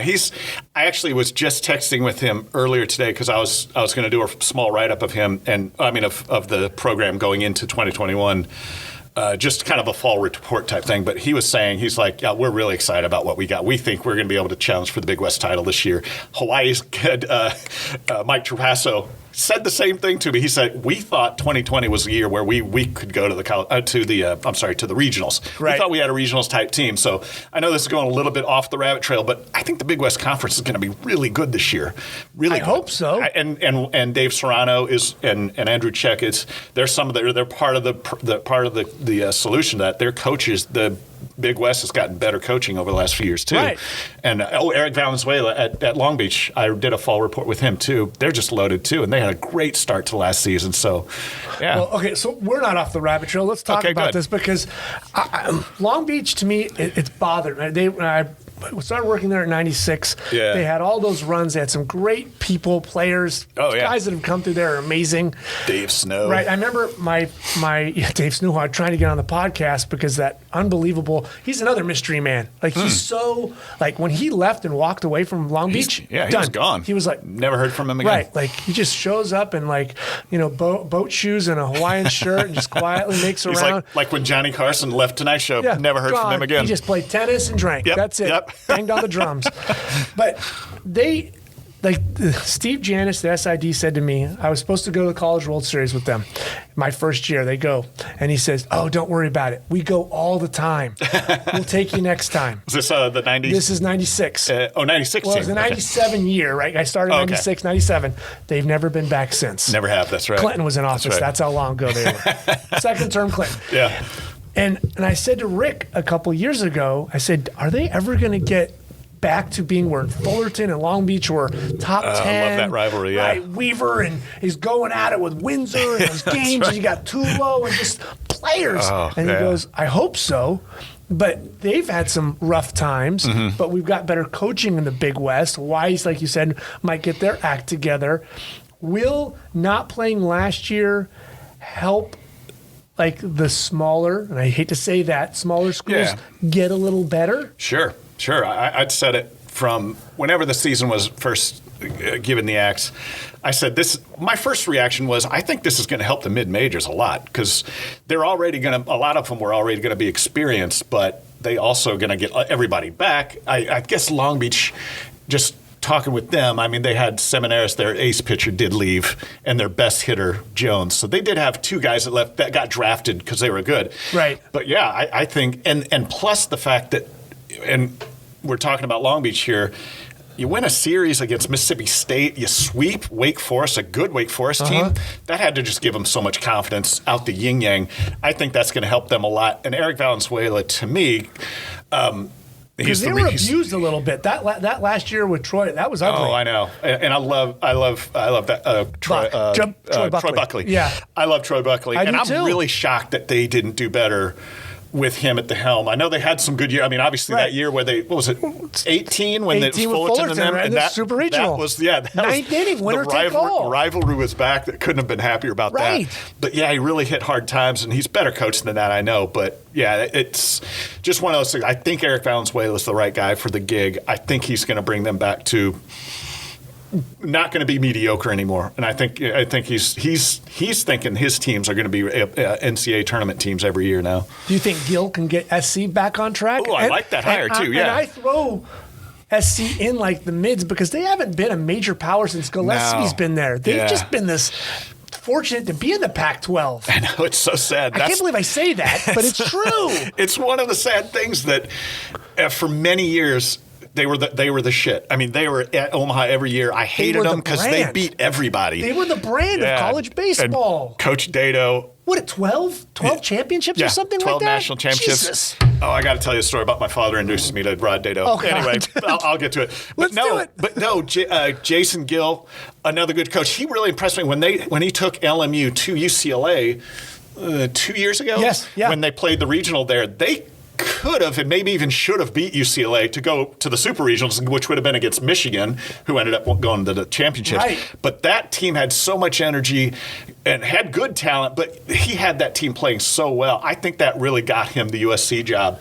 I think he'll do that. He'll do good there. He comes from, and you know this better than I, comes from that coaching tree of Vanderhook all the way back to Garrido and all that. He comes from that Fullerton coaching tree that just usually has good success no matter where they go. So that's why I think USC made a really good hire with him. In my opinion. Right. So, okay, when we have good hires, this is Mike Greenlee's and I's, like we could sit in a car for 5 hours on a drive and banter about good hires and bad hires. And this is where ADs really have their head up their ass sometimes. I respect Tony Gwynn as a baseball player. Probably one of the best left-handed hitters. Oh, great. Right? Yeah. An unbelievable athlete. People forget he played basketball at San Diego State, right? Starting guard. Right. All whatever they were, whatever conference they were in, he was all conference at the time. I remember Danny Ainge saying when they would go at it, they were unbelievable battles with Tony Gwynn. You're like, wait, Tony Gwynn? Yeah. Yes.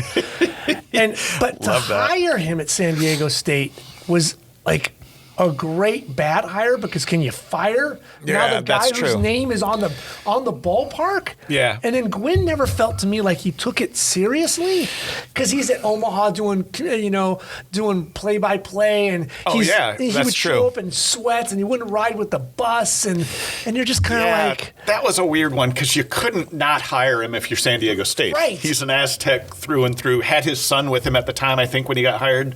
Yes. I think his son was still playing one more year, and he was supposed to come to Fullerton. His dad gets hired and he goes to San Diego State. Yes, right? He was signed locked up to go to Fullerton. Dad retires, goes to San Diego State. He goes to.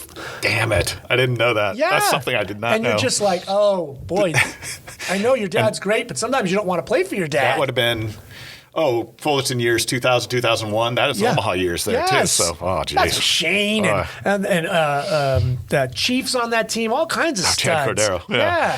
So, that's a tough one. Because you can't not hire him and then you can't fire him. So I wonder what would have happened if he'd never got cancer. What would have ended up happening? Right. Is he still? Does he finally figure it out and turn it around or not? But I also think about here's another perfect example of good hires, bad hires. I think USC and Tennessee kind of been the same way. Not great hires over the years, but Dave Serrano, he's a good hire for Fullerton. He's a bad hire for Tennessee. He's a good hire, great hire for Cal State Northridge.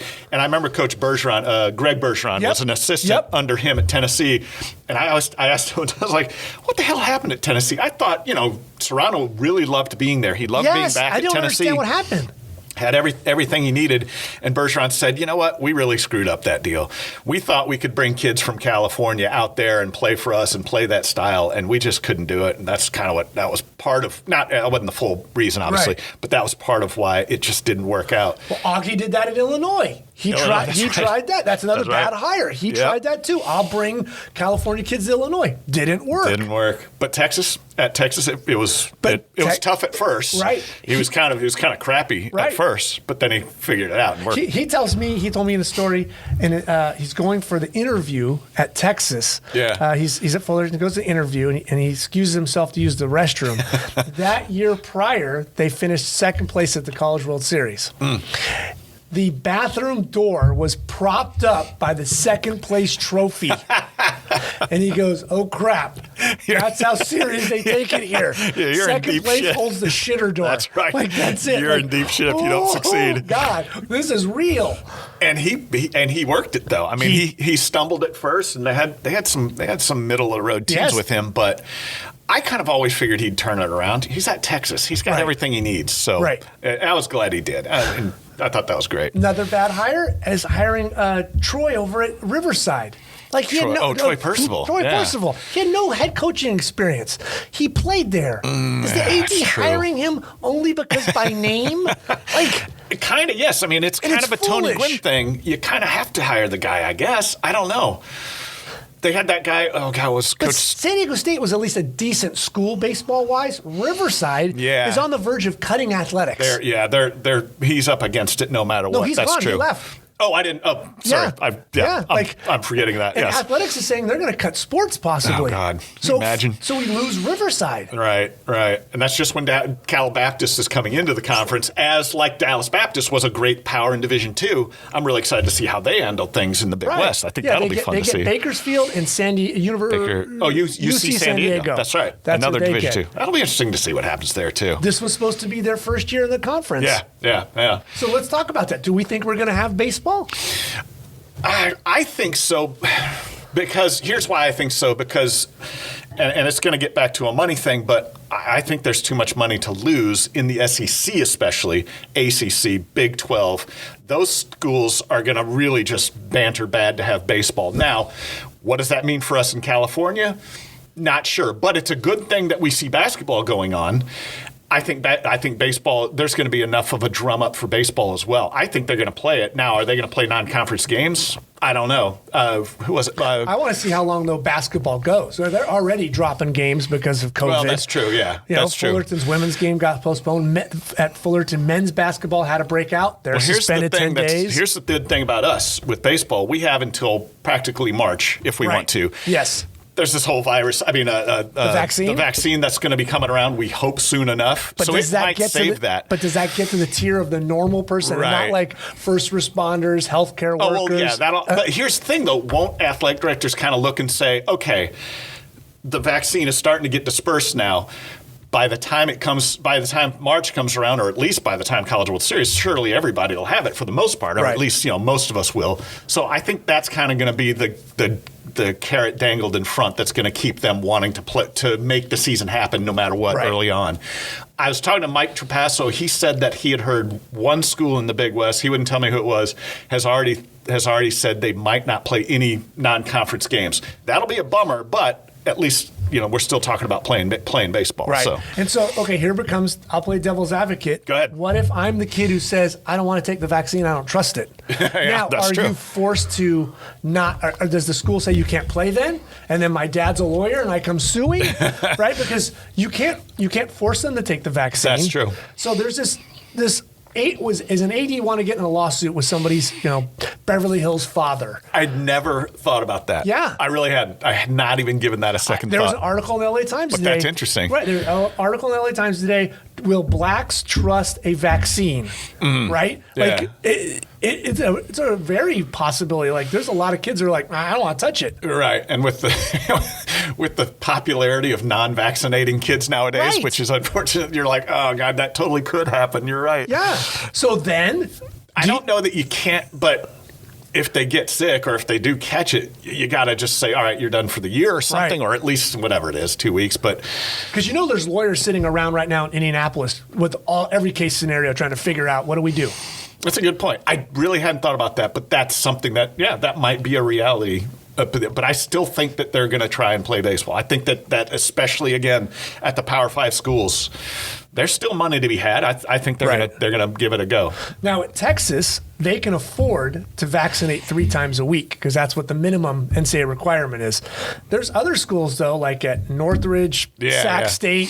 Can they afford $600 a week per kid? That's right. It becomes a money thing It again. certainly does. It's a damn shame. But that's where you cut down on, no road trips to, Fullerton can't go to play at Texas Tech this year or something like that. Well, do you go to Hawaii or do you have to sit out for 2 weeks? That's interesting. Hawaii is going to be a different animal, that's for sure. That'll be interesting to see how that turns out. Gosh, you can't take a dog to Hawaii. How are you going to take a kid who hasn't vaccinated? Yes, that's true. Hawaii could be up against it a little bit, and Trapasso was saying he already realizes they're going to probably be playing a lot of games against Hawaii Hilo and Hawaii Pacific out there. But I know I'm just saying that's what he's kind of looking at and hoping that by the time the season comes around, or at least into March and April, things turn around and we can be a little bit more to normal, I guess. Or do they just rent out a Marriott and stay in the mainland for 5 months and then do Zoom classes? Actually, classes are all online anyway, right? Okay. Oh, I should have asked him that. Okay, so now, because I talked to Fullerton's soccer coach, they got a kid in Italy. He is not going to come to America until he is told they are playing games. Oh, he's a student. They signed. Okay, right. I got you. So he's in Italy. Okay. He plays men's soccer, but I'm not going to come to California, practice, have to pay a dorm, food, and then not have a season, and then not have a season, and I'm out thousands of dollars. There's still a lot of athletes that are not on campus because they're living out of state. So you've got this issue. You're going to have like if it stays the way, if it happened right now, if the season was supposed to be happening right now, you'd have a lot of opt-outs, obviously. But, the situation of the kid in Italy is an obvious one, but I think you'd still have a lot of opt-outs, just like in in college football is kind of dealing with. So look for that to possibly happen too. But that is certainly going to be an issue moving forward. God, you're bringing up all these things I didn't think about. I thought we were going to talk about my childhood in Omaha. Forget all this COVID crap. Damn it, it's bumming me out. But the thing is, it's the monster, the gorilla. It's the gorilla in the room. That these ADs are going to have to come to grips with. They're all thinking, we're going to do it. Okay. Yeah. I'm not vaccinating my. And like you said, it certainly could be a money thing for schools like the state schools in California. It could be totally a money thing, and so I would hate for it to be a thing where it turns out that only the Power 5 conferences are the only ones that are able to play, or because they have the more money and resources and all that. That would really bum me out. Right. And so then what is the College World Series? What do you think there? What do they do? Do they do like the God, I know. What's like NCAA, the Final Four, or the NCAA tournament, I guess, is going to be all in a quasi bubble in Indiana. And then I don't think that ever happens. Who's flipping that bill? I don't know. I mean, the NCAA has to make it happen. They're not going to. 66 teams are going to pay for to go there? Well, here's the thing, though. The NCAA tournament, the NCAA, I should say, lost out on, what was it, like $380 million? Yeah. Because of no basketball tournament last year. They're not going to lose out another $380 million. No matter how it looks, no matter how. I think there might, who knows, they might change the number of teams, make it a little bit smaller or something, but they're not going to lose out on that money again. They can't. And that's why I think it kind of helps college baseball in a sense that they want the College World Series to be played too. It's not as big a moneymaker, obviously, but the NCAA baseball tournament is the second biggest moneymaker next to NCAA basketball. So I think they'll want to make it happen somehow.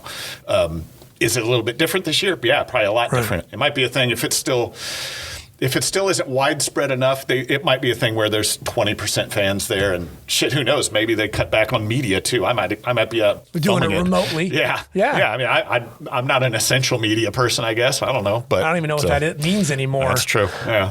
So yeah, that'll be interesting. It's certainly a gorilla in the room, and it's certainly something I'm scared about how it affects our sport this year. Right. Yeah. I want to see Fullerton play. I just don't think it happens financially. Just from what I know. You mean at all, you're saying? Yeah, at all.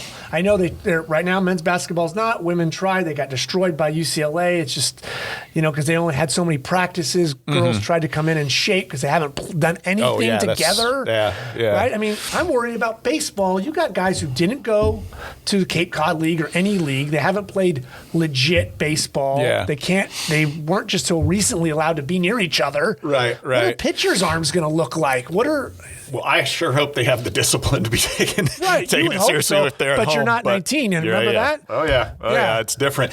And I've been doing, instead of fall reports, I mean, there's a lot of colleges out here, including some of the ones we've talked about, like Pepperdine, USC, and Northridge that aren't even having fall practice this year. Right. But there's others that are, like UCLA is going through fall camp right now, and I think Santa Barbara has kicked theirs off, and that's an advantage. Yeah, and so that's going to be a huge advantage. So yeah, I'm it's one of these things where, like, for Eric Valenzuela at Long Beach State, I talked with him and I did a write-up that'll be on the site here soon, on the D1 baseball site. But I did a write-up on him saying, how much is it going to affect your team? And he's like, well, it might affect us a little bit, but we're not going to make excuses. That's not what we're about. You can't. So yeah, we're going to still be kicking ass. We don't care. We're going to make ourselves good no matter what. So it's going to be interesting. Most teams around the country have fall practice, and some don't, and a lot of those are out here with us just because of the different protocols and the different with the state and money and all that. So yeah, so that'll be different. It hurt when I knew that the World Series wasn't going to be in Omaha, because it meant so much to that town. Yep. And did they miss it during World War II or during anything? Well, college. No, it was after World War II. First year of Omaha was 1949, I guess. Wait, 47, 48, 1950 was the first year in Omaha. Okay. So they missed, they've played it every year since. I mean, obviously, it hasn't been affected. And the College World Series didn't start till 47, so it was after World War II. Because didn't George Bush Sr. play in the College World Series, for Yale? Yeah, that was the first one that was at Kalamazoo, Michigan. Okay. So George Sr. was the first baseman. Right. I just don't want there to be 2 years where they don't have it. Again, I can't imagine. But then I don't want it to be an SEC tournament either. Yeah, that's true. I don't either. And it's Texas A&M and then 11 teams. I still think it might be one of those things where it's mostly Power 5 teams. Playing as close to full schedules and playing in the postseason. We'll see, though.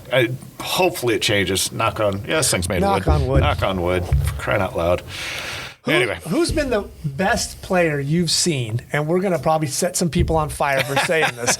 But who you've seen in let's say your media career? Oh, because 17 years. I'll give you 17 years. My knee-jerk reaction was an easy one up until then, because I was going to say Kotsay. Right. Not necessarily Kotsay because and Winfield, because they were the two-way players. Right. Which is always kind of an advantage when you're talking about best players. Let's say the last 20 years. But the last 20 years? Because the game, and Mike and I, because Mike played with Kotsay, the game's different just for the bat's sake, the nutrition, the lifting. Yeah. Not that everybody looks like Dave Winfield, but high school kids are lifting more, they're eating better, they're playing year-round. Mm-hmm. Everything's different as far as preparation for play now and how many hours you put into it and everything. But if you go back just 17 years, I want to say Pat Burrell when he was at Miami. Okay. And he's a Bay Area guy. Right. Pat Burrell, you just looked at him and you said, Jesus, this guy's he looks like a linebacker now. And he's a freshman when he played at Miami. Freaky. Yeah, absolutely freaky. And I want to say Houston Street. I don't know if I'm thinking about this enough, because Houston Street was so good and ended up in the bigs really quickly too. And I think he set the record for four saves in the College World Series. I think so, in that 05 year. I think that's the year, yeah. I want to say that was the year he did that. God, those are the first, some of the first two that come to my mind. But Actually, Pat Burrell would be out of that 17-year period. Damn it. Yeah, that would be that nice because he played 98. Crap. Making your math work hard today. I know, and I'm terrible at math. I went to LSU. Come on. I'm terrible at that shit. The admissions office is going to be calling after this. Well, like I said, hopefully things have changed. Yeah. Those are the names that come to mind right now. I'm probably drawing a little bit of a blank, but I'll throw this while your mind's spinning. Good. Why is Stanford's baseball players always look like they should be playing football? Why do they have like 4 or 5 guys that are like, oh, you're the third string linebacker? They always do. They've got dudes. Yeah.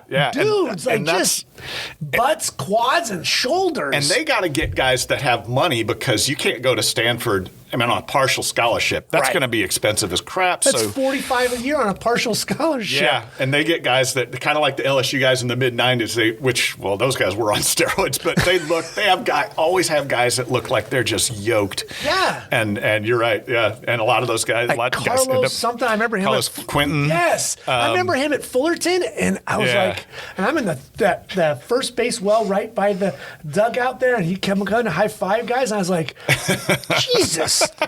Come on. Well, that's one of the things You're not supposed to look. And they're wearing gray, not even pinstriped and insinuate muscles. He's just in flat, ugly gray, and he still looked like he was ready to tear out of the uniform. Isn't it weird, though? Because Fullerton for a couple years started getting guys that were smaller and smaller and smaller, and Stanford guys seemed to always get bigger. Bacani. Karopsy, Hank. I always like being around those guys because I could put my arms around them and be like, "Hey, little fella." But then you get like Nick Ramirez around me. I'm like, "Oh, Jesus, you're huge. Get out of here." But that's why you love it when Fullerton makes it to Omaha because they make it with guys that are just Richie Pedroza. Yeah. Bring him around. I'll hug that little guy all day long.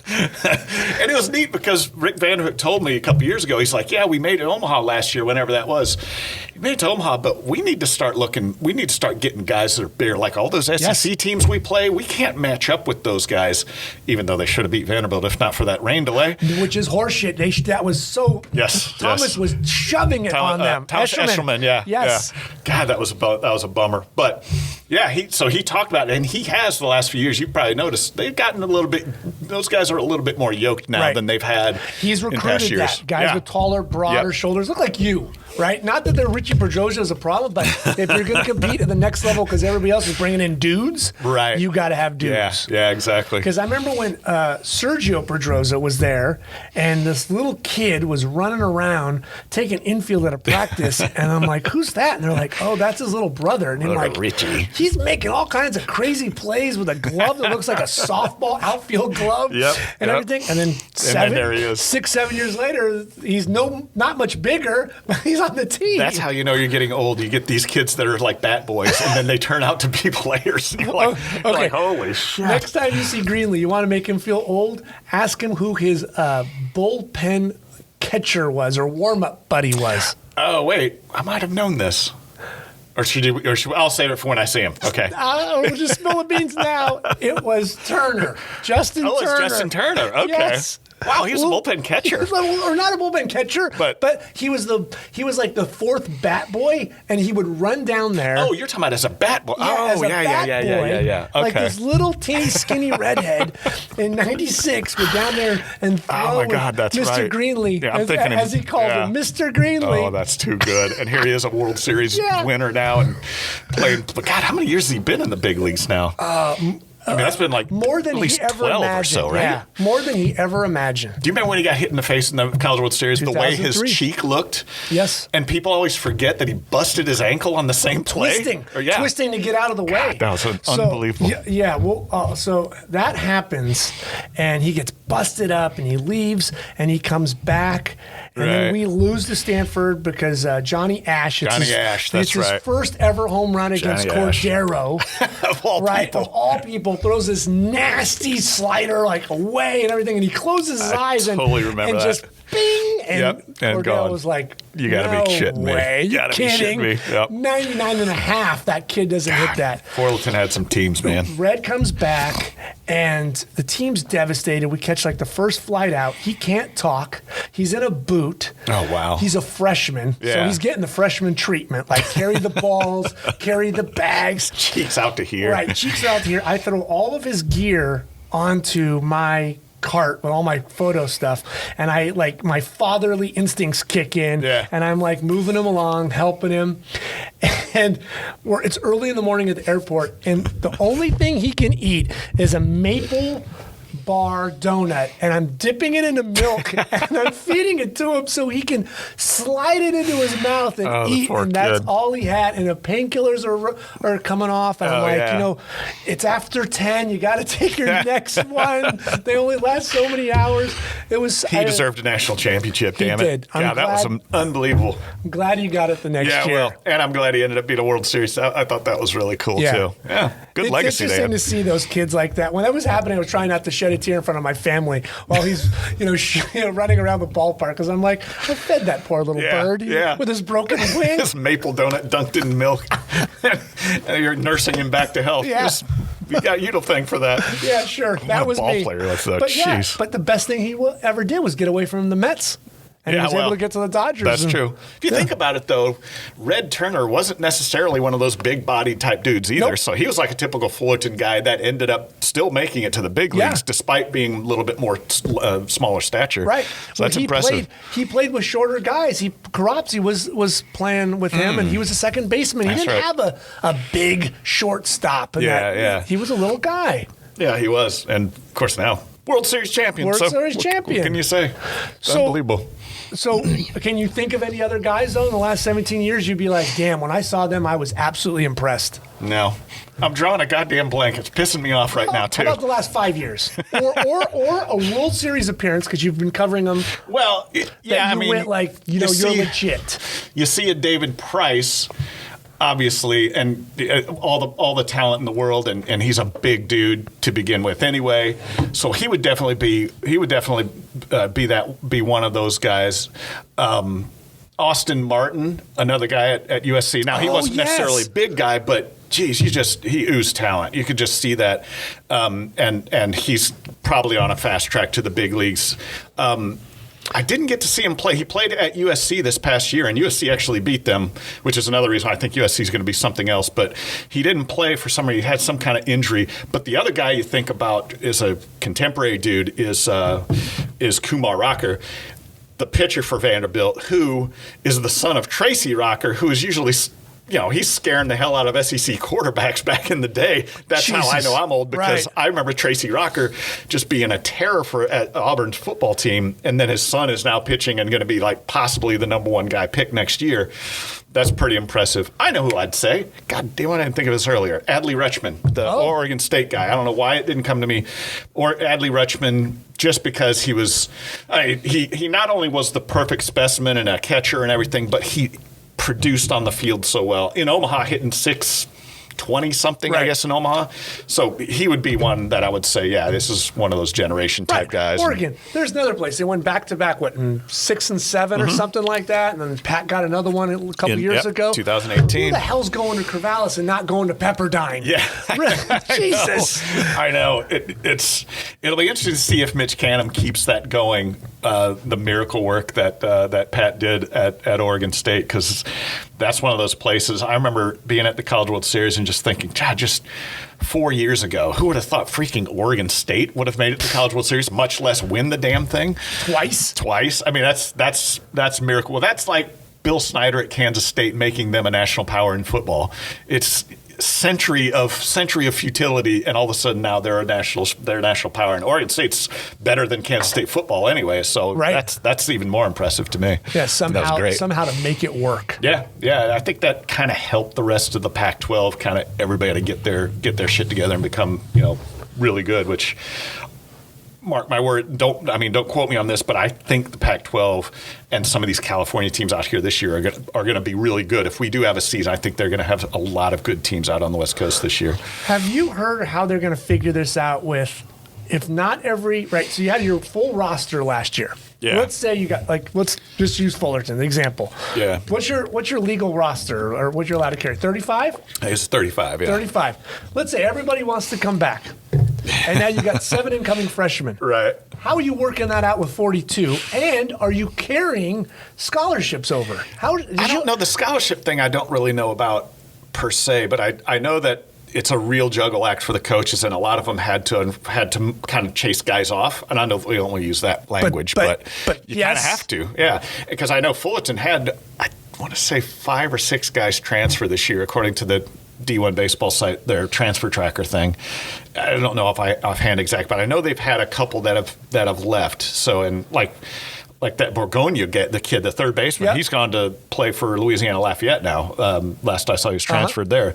So it's good guys too. It's not just some rummies that left. So he was as good as they had. So yeah, I think it's just one of these things where rosters are full. They again, I don't know how the scholarships work out exactly.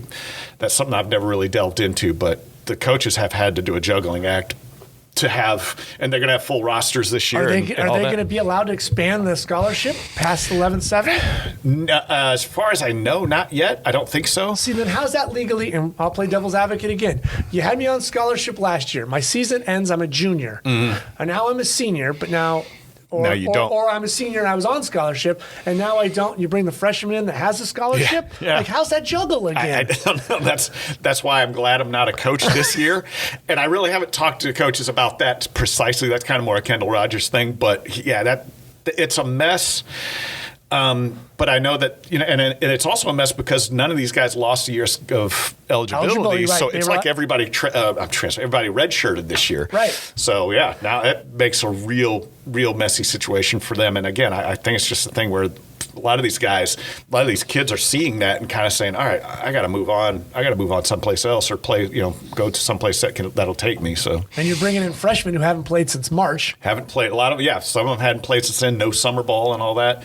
So it's kind of like Rich Hill at San Diego, when I did a fall report on him, he said, our freshmen this year, we know they have talent. We know they're good, but they had a fall session, and he said they're definitely behind most times when we have freshmen come in. They're definitely behind. They're going to have more of a lag time getting going in the spring. So yeah, you're going to see a lot more upperclassmen playing as opposed to guys that are younger that are probably more talented. I think you're going to see more older guys playing this year. So that's part of it, though. That's part of the mess. You mentioned Coach Hill. There was a place that had a god-awful stadium that turned it around and now has a beautiful ballpark. Oh, my God. The overnight difference between those two.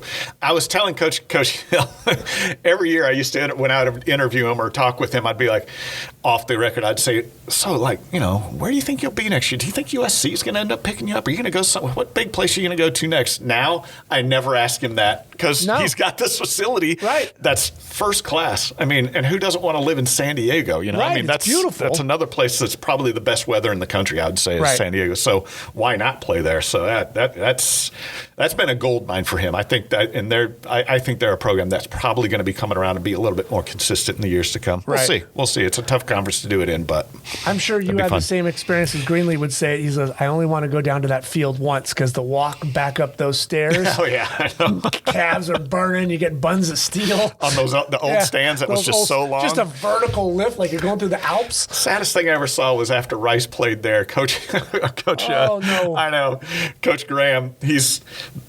I guess the bus was up at the top. I'm not really certain. They didn't pull it down to left field? Well, he started walking up, and he just kind of stopped and looked up and kind of like this. And they were just kind of like, just go down to the left field. We'll pick you up down there. I don't know why they had it up at the top, but yeah, he was just like, screw this. I'm whatever he was, 75 at the time. I don't need this shit. I'm turning back around. He might not make it, the poor thing. Cunningham Stadium with that long-ass grandstand. Jeez, that was painful. That was brutal. That was bad. Yep, I had bad experiences with that too, but luckily that's all different now. That place they got now is just shining it's a jewel. Monument on the hill. Yeah. Really nice. So if we're going to talk about beautiful things on the hill, let's talk about, I know your ass full of Rosenblatt, and I don't even know what its name is anymore. What do they call it? Is it still... the new ballpark, Tea Tree Mayor Trayer Park, or what are they calling it? TD Ameritrade. Oh, so it still has the same name. Oh, good it for still them. has the same name. Oh, wonderful. They haven't been taken over by corporate like the Quest Center across the street did. That's on its third name now. Right. Okay, so as a kid, it was enjoyable. Mm-hmm. Hot, sweaty, family. multiple ballpark colored seats, the whole thing. Oh, yeah. I love the rainbow colored seats. Yep. In the neighborhood, across from the zoo, had things to do, long lines waiting for the next game. And then someone at the NCAA decides to bring in a McDonald's, sterilize the thing, make it cement, aim it into the wind, and put it on a dump site. So when it gets hot, you can smell trash from 1955. True. Yeah. Absolutely. Ooh. Are you asking my opinion of the new stadium and all that? New ballpark of that stadium. Oh, I love it. I turned the corner years ago when I might have mentioned this in the Rosenblatt documentary, but when they first came around and said, "Oh, we're going to build a new stadium," or "We want to build a new stadium," we're not sure, but we want to. I was like, "Oh no, what the hell are you doing? This is Rosenblatt. No, you don't touch. This is like Wrigley Field. You don't touch it." But just like in the documentary, you just think about it. Those narrow walkways, the narrow seats, the long lines at concessions. And as a media Porta guy, potties. and as a media guy going from upstairs down to try to get around people to get down to the photo well or something. God, you're up to your ass with that place. You're like, I can't wait to move on. There's no shade anywhere at Rosenblatt. That was another thing. And the summer's getting hotter every year by the degree. So when the new stadium come around and you get to stand, for me, taking pictures, even standing in the walkway above the stands, underneath the shade, it's just like, oh, this is so great. Oh, thank God.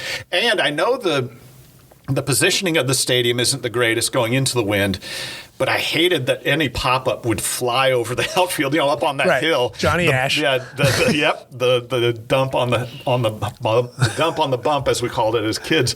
That stadium was just a wind tunnel for home runs, and with the energized bats, it became like arena football. So I like that it has the winds coming in from right field, and I also like it because the stadium on the first base side, if you're shooting at one of the two photo wells, you're going to be in shade by 3 o'clock. Yes, so that's helpful, again, because, the summers are getting hotter, and it's just like you don't want to be this. That's why Rosenblatt was just so bad. The sun was almost all day. There's just no shade, and so it's really nice now to be able to be in the shade shooting a game still at daylight and all that. So I like it better. I like it so much better. There are some things I still would change. For some reason. Okay, you're king for a day. What are we changing? The goddamn elevator they must have brought it from Rosenblatt. It's still the slowest fucking elevator. How did they not fix that? Couldn't they have asked me? What? Maybe it's historical. They had to bring it over. It's the one thing that they brought from Rosenblatt that still chaps my ass. Maybe it's a city ordinance. It could only move so fast. Oh God, that's just awful. But that would be my one thing. Everything else is pretty good. There's small things I would still change. The pitch of the stadium could be a little bit higher to where you can see over the seat in front of you a little bit better. That's a small thing. I agree with you on that. I think its degree angle is too shallow. Yeah, I agree. And so I don't know why they didn't want to do that. I guess a guy like me, it's not too bad, but that to me it just seems way too not to a degree enough to be able to see over the seat, like a kid sitting there that's 10 years old. It's not going to be able to see so well over the person in front of them in the grandstand. So that might be another one I'd probably say, but the concessions are good. The spacing's pretty nice. Good. I don't like the fact that it's literally in a parking lot in a downtown that's got all the generic restaurants. I liked that homes, little Eastman took out a home and would rent it and do stuff. And Zesco's was across the street, and you could tailgate and you could park. And LSU would show up with its giant RV and throw out the white tiger rug and do stuff. And the guy with the pink flamingos would. Oh, the flamingos, that's right. All those things. The flamingos. There was a lot of character to it that did get sterilized, moved to and you knew that was going to happen. Yes. I think the late great Steve Pivovar of Omaha World Herald said they were making it the Mick World Series for like McDonald's. That's what it was going to become. And I don't think it's that bad, but it isn't the same. It's true. It's not the same, but to me, in so many ways, it's better, though. I just do. I just think that. Do you think young Eric and his dad would have that same experience today, being dropped off and left there to play for hours, and then right in that kind of ballpark? That's true. That is a little bit different, but. There's not as much. Because now the usher's probably checking your tickets and telling you, Eric, stop running in the concourse. Right. Now you get in trouble for more things. Back then, we were much more banshees just running around doing it. It was a lot easier. Cigarettes and knives just running around. I had my first beer down behind the bleachers in right field. So yeah, now you can't get away with that as much, but it wouldn't be as fun as it was when I was a kid. I'll admit that. That's true. That much is true. See, I think that you were so fortunate to have that moment that you just can't recreate now. When I saw it today, or when we went for the first time, I thought the statue's like right on the corner next to a fire hydrant. Like it's just where before the buses would pull up, everybody would greet the players. Then they would walk, and the players would see they'd walk into the stands. There's a big plaza in front to kind of walk around. Yeah. And you'd see the beautiful, sculpture. And now it's like they spill in, they take a crammed photo of the statue, and then they're ushered in, and you don't get to really get any fan interaction. That part is different, and you kind of knew it would be different. But there is more area to have the fan zone now. I do like that part. Yes, it seems like there's a little bit more area. But yeah, again, you got to take the good with the bad, and you knew there'd be some things that you didn't like that were going to change. But I think you just kind of have to suck it up. I mean, Rosenblatt was a great stadium. There was no more improvements you could really make of it without kind of going too overboard or spending too much money. And so, yeah, it would have needed a major facelift if you were going to start. Too much of a major facelift, it seems like.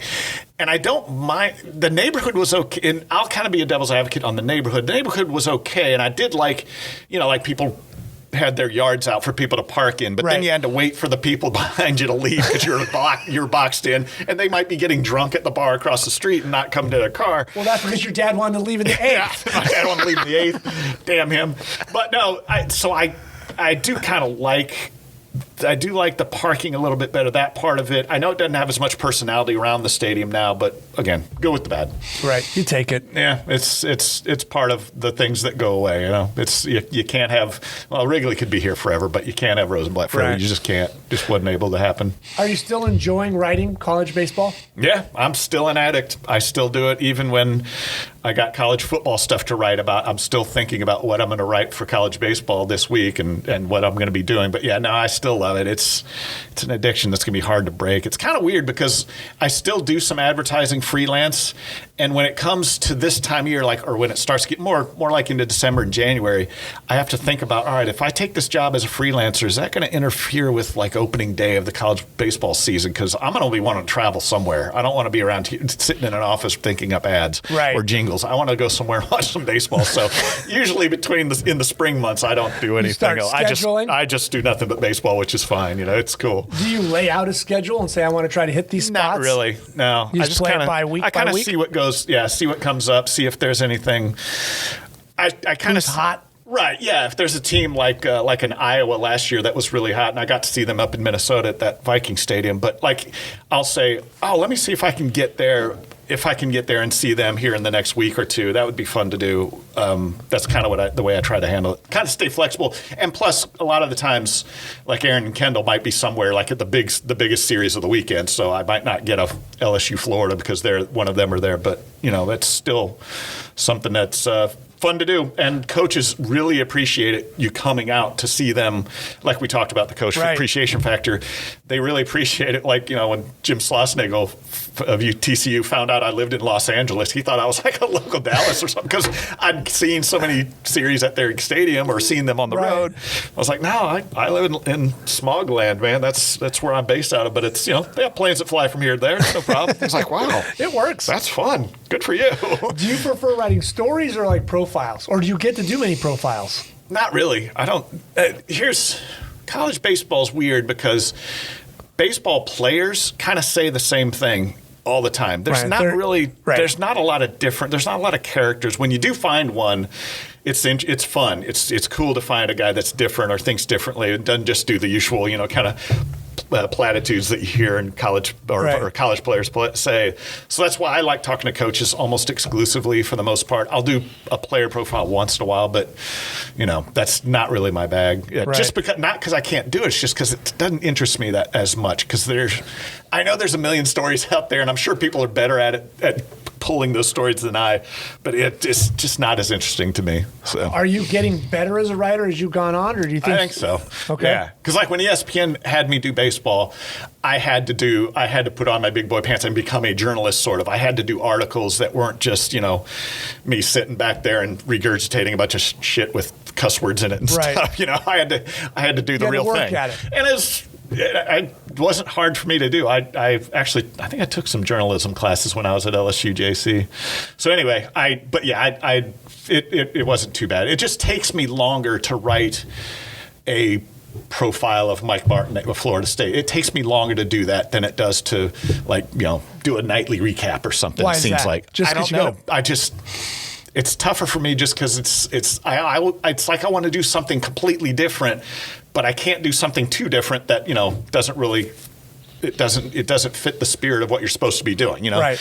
I'd love to be writing about Mike Martin's dog or something, or where they got the dog from, or what is sort of his personality is, that dog's personality is, but I can't do that because that's not interesting. That's not what college baseball people want to read. Your personality is perfect for today because you write and you write well and you write with humor and it's Thank fun. you. But then you take photos and they're getting better. I hope then so. You're doing some video work, right? So you're in front of the camera. Time to time, it seems like a lot of people are doing a little bit more video stuff now too. Because weren't you doing like those Sunday recaps on ESPN or something? Yeah. You were doing like a ESPN had me do a weekly video with them, and I love doing that. I wish they was that just you and a one-man band? Yeah, it's just me. Just me. They said, "Hey, get on camera, make it 2.5 minutes or less, and talk about the day or talk about the weekend or something, or about what's coming up or something." And that was cool because, like, my wife, she worked at a visual effects house that was like old school, looked like something out of a traveling fair carnival type thing. So I would go there, and the guy that owns that place is a big neon sign fan guy. So he had neon signs everywhere. It made for a great backdrop. So every time I did my video for ESPN, it was always going to be at that place at her work, like before everybody got in that day. That was always the coolest thing. But yeah, ESPN kind of changed when ESPN started laying off people left and right, I was like, well, I feel bad for those people, but this might be good for me. I thought, maybe they'll bring me on more often. But then it was like, no, we're not really doing many freelancers anymore. It was like, oh, well, bummer. And now they just do like videos of like Kyle Peterson or Chris Burke, like when they're doing games, they'll stay after the game and talk about like stuff from around the country or something. And that's become their videos that they put up on they don't have somebody actually covering the sport anymore, unfortunately. I know.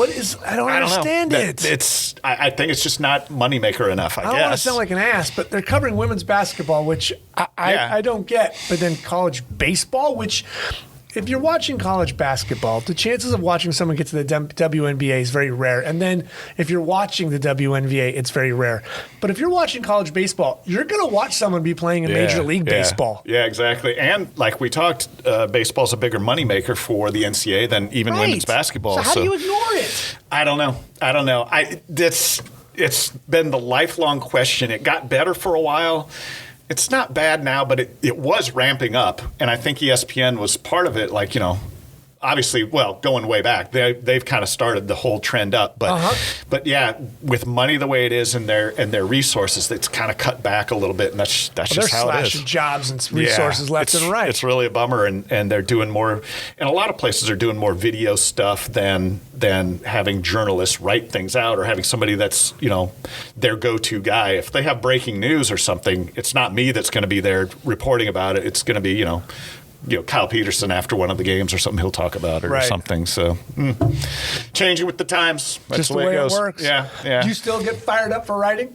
Oh, yeah, absolutely. Are you ready to go? Like, you want baseball to go so you could just obviously, get the juices on that pen and just...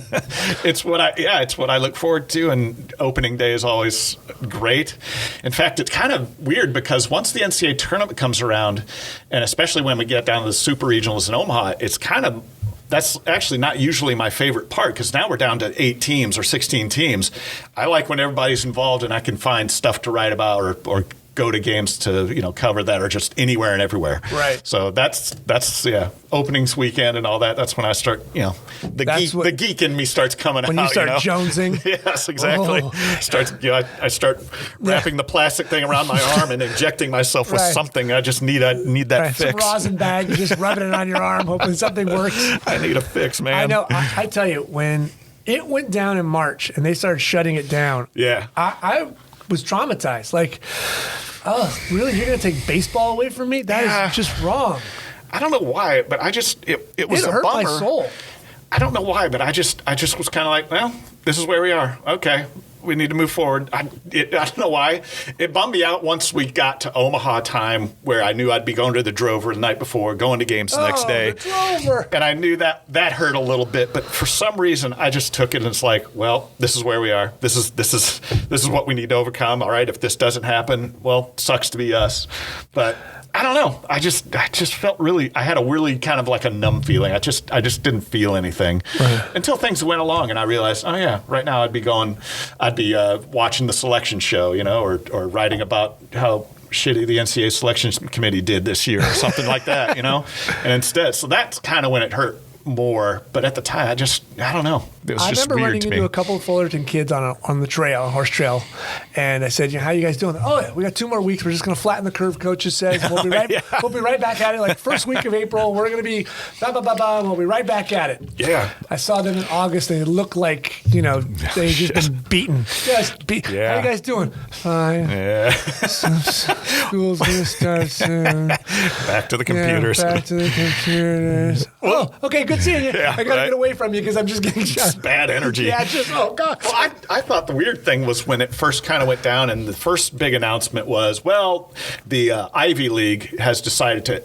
jettison the rest of the season. Right. And I was thinking at the time, I was like, oh, shit. I've gone to the Ivy League playoffs for like 4 of the last 5 years. I just love the Ivy League playoffs. I don't know why. I don't know why. That's one of my favorite things to go to is the Ivy League playoffs. Where do they play it? Are they rotating? It's whoever wins the regular season. Oh, wow. That's so tough. 3 times it was in New York and Columbia University, which is great because I have a friend of mine that lives in Soho and I can just stay with her free and take the train up to Columbia and go. It was like the cheapest trip in the world of all things, in New York City of all things. Yeah. So when they made the announcement that the Ivy League was going to shut down for the year, I think I even put out a tweet. I was like, Ivy League, can't you just kind of wait and see what happens? Right. But then I realized, oh, wait, no, these guys are smarter than everybody else. They see something we don't. I was like, crap. They're on top of they're it. At the Ivy League, Eric. Damn it.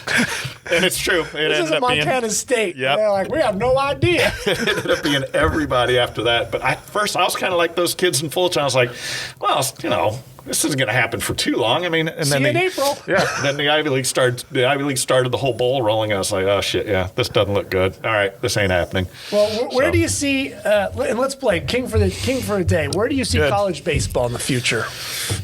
Big and bright. Yeah. Dark times. Big and bright. I can probably see something like a Division I, a Division I AA happening, like football did. Yes. I just feel like the money that's going through the Power 5 and some of the bigger players, including the Big West, I'm not talking about huge money, but enough money. I just see them branching off and sad as it may be for me, especially the Ivy League or SWAC, the Southwest, some of the HBCU conferences or the Ohio Valley. I just see them as maybe falling behind, not falling behind, but just being their own division. Yeah, 297. I mean, that's how many play. That's a lot, and it's I don't know if basketball will ever do that because basketball can be it's the money difference. There's enough money to play. It's not as expensive of a sport. Too. Yeah. Oh, yeah. Not as much guys. So, yeah, I could see that possibly being a thing that happens. And I could also see they talked about it on the side, especially Kendall and Aaron have about possibly a new model for the baseball season starting in mid-March, ending later on in July, because College World Series, as long as they play it there, they don't care when it ends. I think they'd be fine playing it in mid-July when there's nothing really else going on except for pros. Now I've heard that. Except, what if you're like Pepperdine? And I remember this coming up like in 2000 or 2001. Yeah. When that was the old time when we used to start in January. Yeah. Yeah. And then they would be done. They're done with school like in May. Yep. So are you going to pay for these kids to sit in a dorm? That's a big thing. For 2 months? And see, that's why I think if that does happen, then the bigger money schools certainly might branch off, and the smaller schools might stick with the same thing going February to June at their level. Because, that's a tough call. UCLA has that trouble. They're a quarter school. They're a quarter. I mean, all of a sudden, what are you doing with kids? Yeah, that's going to be a big issue. Although, I don't know. Don't they have summer school too, though? I guess. But are you in summer school? Right. I'm a senior. I got. What if your draft is in June and the Cardinals are calling? That would be a different thing. That if the draft doesn't change, you might see some guys opting out. That's going to become more of a thing. You might see some guys, if a Trevor Bauer is going to be drafted second overall or something. He's not going to finish the rest of your UCLA. There's no reason to. He's going to go to the money and not ruin his arm or whatever, or not ruin his arm, but do quality innings in the minors, not quality innings at college where he's not getting paid. Especially, let's say, I don't remember his. I think they went to the World Series this year that he was drafted. But let's say he's out. Let's say his team is 13-40, but he gets drafted second overall. Yeah. Is he going to hang around for another month for a team that's a dog? Nope. To finish out playing Washington and Arizona State and get beaten. Well, that's why if the new model would ever go into effect, it would have to be because the draft also gets changed a little. That the MLB has to work with the college on that. If it's still going to be the draft in early June and they're going to want to keep playing into July, you're going to find guys opting out. You're going to find guys just saying, "All right, I'm done. I'm going to the money." And Major League Baseball does have a big overhanging shadow on college baseball. Yep, absolutely. And it's always been, and I always thought they've treated college baseball like a stepchild too. I mean, especially with the draft happening back before, it was happening during the College World Series, and now it's happening, or it was happening at Super Regionals, I guess. Yeah. So you had guys that were playing on the day when they got drafted too. Yes. That always sucked. And that's why. I remember Gary Brown and Christian Cordova coming up and you going, I went in the 22nd. I went third over whatever. And you're just like, that's why. We got a game in 15 minutes, boys. Oh, yeah. Now I got to get my mind back on that. Yeah. That's why I was excited that Omaha was hosting the draft last year, that it was going to be in Omaha on a day when nobody was playing. I thought that was great. Of course, then it got changed. We'll see if it goes back to that. I hope it does. I would like to see it happen when it's not affecting so many players. I know it's not affecting a lot of them, but it does affect a good bit of them that are playing in the postseason. Right.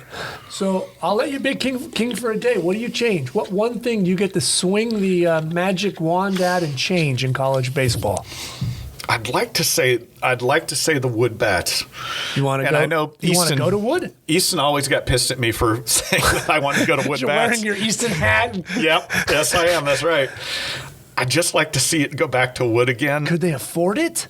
You're saying I'm king for a day. I'm right. I'm not taking that into consideration. No, I know kings don't. Yeah. Would I change it? I would put it this way. I would like them to have more scholarships. I don't want to go too many more. Like I mentioned before, I kind of like the fact just an that even it gets, number. Yeah. 12? That's true too. Who the hell came up with 11.7? It's like the 0.9 on gas prices at the gas station. What? Just go up a notch. Yeah, come on. Yeah, so I would like to see it get to like a little bit more representative to a baseball team, like at least 18 or 20 maybe. I don't know if it'll ever get to that. Yeah, 30 guys, 11.7, but only 3 paid coaches. Yeah, the paid coach thing is another one. College football has like 38 paid coaches. That many. Basketball has plenty. Yeah, just get another coach too. That's really fucked up. I just never understood that. Do you know at one point Nick Saban was making more money than Cal State Fullerton's full athletic budget when he was at Alabama? Well, he's still at Alabama, but when he was at Alabama, when he got that huge pay raise to start the arms race of race to $10-12 million. And now everybody in the SEC wants to hire the next Nick Saban. So if they don't win in 2 years, they're gone. But that's the amount of money that's being spent on other sports. Well, that's again. I want baseball to be financially secure and be good. I don't want them to be Nick Saban type numbers for baseball coaches. I don't think it'll ever get to that, but you get my point though. But yeah, just a little more money would help, especially since the NCAA makes so much money off of college baseball in the postseason. You figure they could throw them a bone here a little bit more often. That's why, the NCAA can be its own worst enemy sometimes toward our sport. What about pre-September 11th regional bracketing? Because after September 11th, they started going like, Fullerton, Long Beach, and Fresno have to go to Stanford. Yeah, that was awful. What? Yeah. We all share the same bus and we all drive up. I would like to go back to the pre-September 11th bracketing where like Fullerton now maybe goes to Notre Dame or Notre Dame comes here. Like scatter it around. They've kind of, they didn't scatter it. I mean, they've scattered it around a little bit over the years, but it was really bad after the 9/11 thing. Obviously, that was ridiculous. But that was it taking advantage of a situation. Yeah, it's still better though than when I was a kid and they had like those districts where if you didn't. It was one team out of the state of California, Oregon, and Washington. Right. One team out of those states. That was ridiculous. But no, I don't want them to go back to more regionals. I do like the spreading around a little bit more. That hasn't bothered me as much in the recent years. But yeah, after 9/11, it was really you're right. That was totally an excuse. I thought that was totally screwed up. Overreaction. Right. Because I remember in 2002, it was Long Beach, Fullerton, Fresno, and at Stanford. And I was just like, we all played each other already. Like we've played Long Beach 6 times. Yes. We played Stanford to open the season, and we probably played, Fresno a couple of times on a Tuesday. Well, and now we're all together again. If it makes you feel better, the last few years I've followed Division II, especially the teams out here in California. And they have regionals where 3 teams from the same conference play in the same regional. They do that every year. But that's money, right? That's a pure money thing. Yeah, it's more of a money thing, sure, yeah. But it's still, that's the way it is. And it's a bummer, but at least we don't have that is what I was getting at. Right. We can be thankful for small mercies. Yeah, because I we know love that.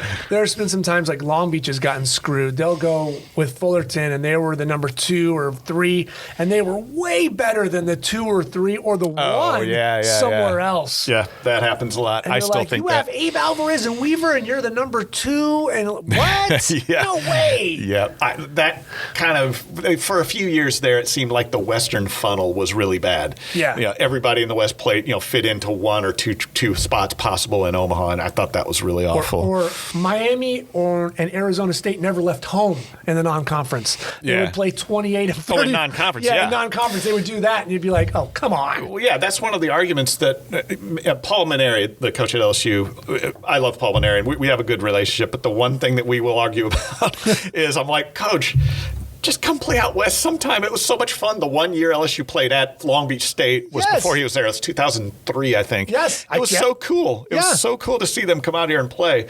But LSU just won't travel. They have a new stadium to pay for. It was always his excuse. Well, now that stadium's kind of older now. Then fine. Do a 1-1. Yeah. Well, that's true. Play Texas, play Stanford, have them come out, and fill up the crowd. But to sit there and constantly play, Louisiana Tech, Christian Valley. Well, and play a lot of Northern, opening the season with Princeton or something. I'm like, oh, come on, don't do that. So, I always have that. Everybody's batting averages go up and you plummet. And you're like, they're great. Now they've gone to that Houston College Classic a couple times, which is okay. I'm glad for that. Do you like those? Yeah, I love that. I've been that a couple times. I wish there were more of those, like the ones they play at Dodger Stadium and stuff like that. Love that I too. wish they would do more of that. I wish they would too. I love that stadium there in Houston, and it's great. They get good crowds there, especially when they get an LSU and some of the local Houston or Texas teams. Yeah, teams that haven't played each other in a while. Yeah, but I'd still like Paul and them to make that one step further and play out, like even in Arizona State or play out here at UCLA or something. So I would love that, but they just won't do it. It's our biggest argument, but I still love you, Paul, if you're listening. Right. Well, but he's not the only one. There's a lot of other, like said. That was just an example. Right, but Florida State doesn't come out west. No. But I'm sure, Savage would go and do a 1-1. Yep. Do you remember? I know Rick said he would do it. Dave was very adamant. He always tried to do that when he was at Fullerton. Do you remember the Hilton College Classic? Yes. Down at Florida State, the first year we lived out here, Florida State played out there. Yeah. Along with... They moved it to they called it the Kia Bash at one point. Kia Bash, that's right. But there was Florida, Tennessee played in that, Texas. They had great fields, and I'd love to see more of that. But obviously, this year you're certainly not going to see anything like that. No, that's not happening. Or maybe not. This year's going to be a weird year. Yeah, it's going to be completely weird. Everybody's maybe even next year too. But I would love to see Fullerton get a tournament back again, like play at the Big A or something too. That'd be so much fun. There had been talk of that, doing what SC and UCLA do at Dodger Stadium, is having Fullerton and Irvine play at Dodger Stadium, but it's just the Angels won't pull the trigger to allow. They don't they don't keep their grass year round like the Dodgers do because they do the monster truck pull. Oh, that's right. And all that stuff. So their turf goes down very late. Yeah. To go down, so they don't want anybody tearing it up until the team comes. Yeah. Okay. Didn't think about that. Yeah. 2 years. Was it 2 years ago? They did it at San Diego. They've done San Diego's done some stuff. It's been a while since they did that one though too. That was another place that did that. That's right. I think it was 2 years ago. I went to a game on a Wednesday night. It was Cal Baptist when they were still Division II against Point Loma, I think it was, Point Loma Nazarene, and they played in Angel Stadium.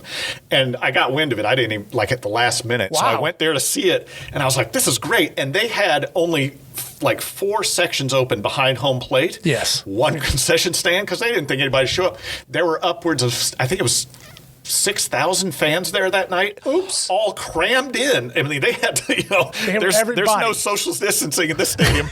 I think they opened up one more section. Come on. And that was it. And they still had only that one because they didn't plan for it. They still only had 1 concession stand, but it was great. And Tyson, I think his name was Tyson Ross, was pitching for Cal Baptist. He ended up being a 5th round draftee or something. So they had a lot of scouts there too. It was great.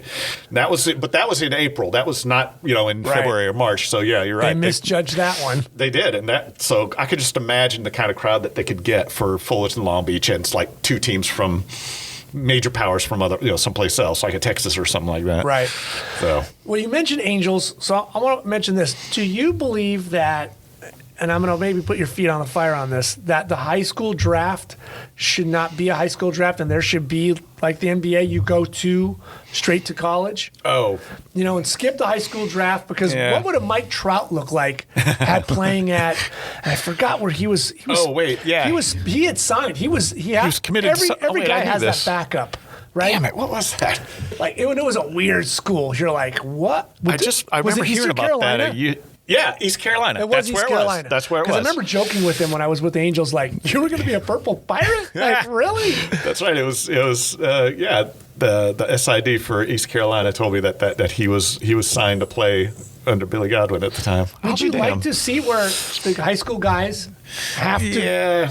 I mean, no. The reason I say that is because of some of these guys get drafted in whatever round and end up making $60,000 a year after whatever their bonus is, and they're literally working for less than minimum wage, traveling the country in a bus in Billings, Montana, driving all night to someplace. And that's true. Because that minor league baseball, and I know you're not minor league baseball is not your forte, but it scrapes into college baseball where they leave and go to the minor leagues. And I've had this talk with John Emanuel on this, is that minor league baseball gets away with murder the way they treat baseball guys. Oh yeah, it's pretty awful.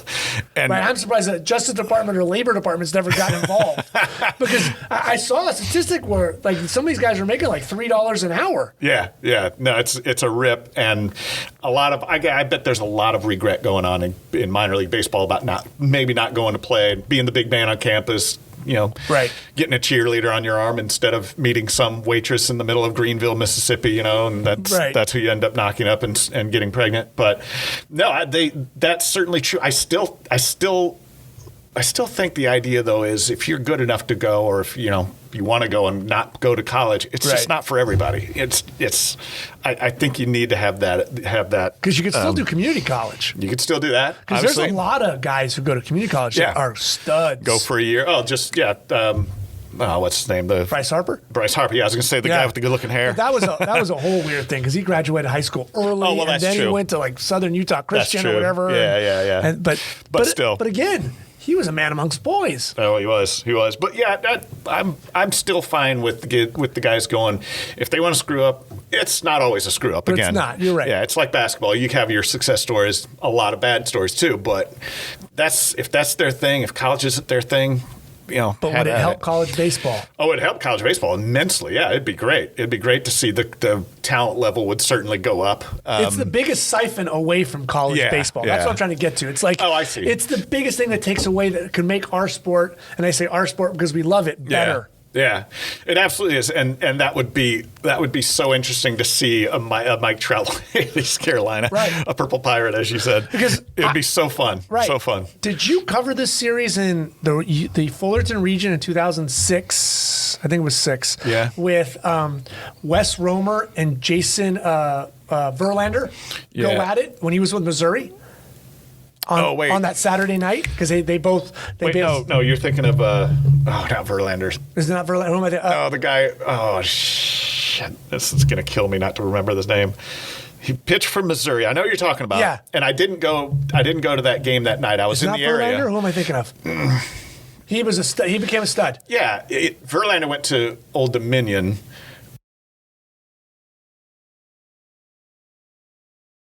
Max Scherzer. Yes. Max Scherzer, that's the guy. Yeah, Yes. Thanks for reminding me. Yes. Yeah, I didn't go to that game, and I regret that now.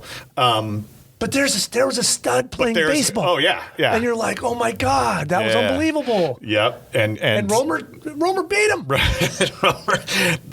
Fullerton, those days were so great. But there's a guy But that's a perfect example of it. You're right. Went to Missouri, carried that team, and he was a man. And he was big time. Big time. And they would have a lot of that if they didn't allow high schoolers. There'd be so much talent and so many guys playing for, just I think the big money schools would probably get way better too, I think. Right. I think that would be one of the bigger upshots of that. And then it's my yin to yang. I think minor league baseball would get better because now you have guys who have 3 years of experience. A couple years in, yeah.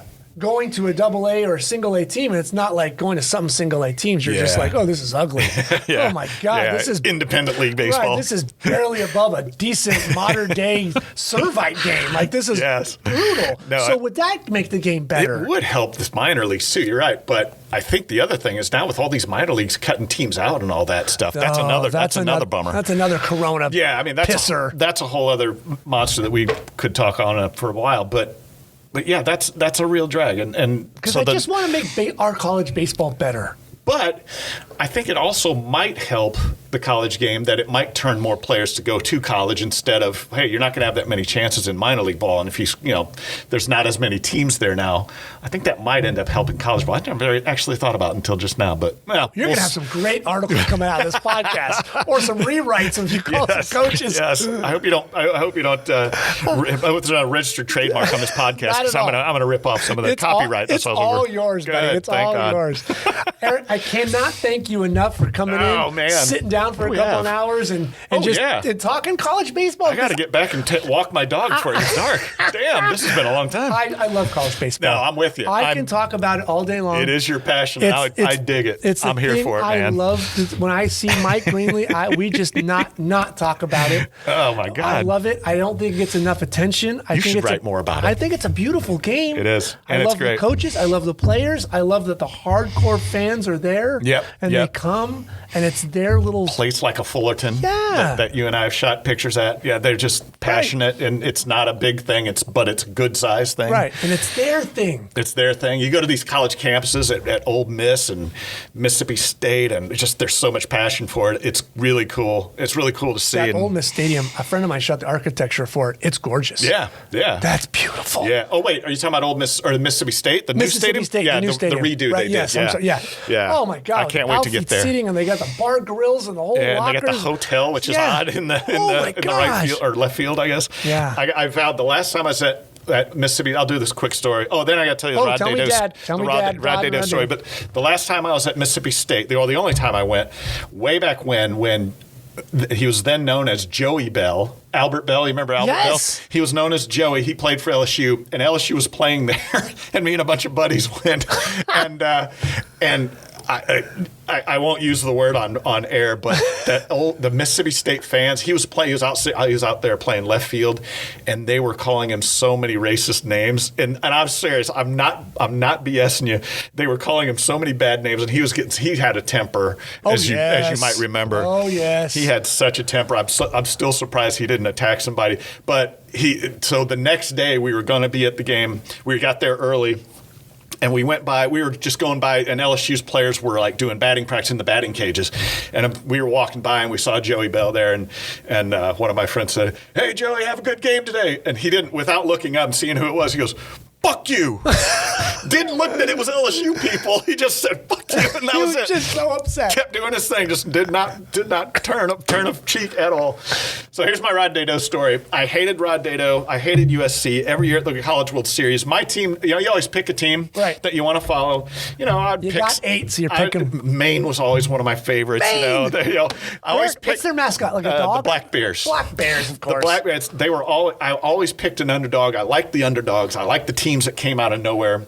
So I'd pick the underdogs, and they'd always lose in 2 games. And it was always to USC, Texas, and Arizona State, and Miami. Those teams always beat them. So I hated Rod Dedeaux.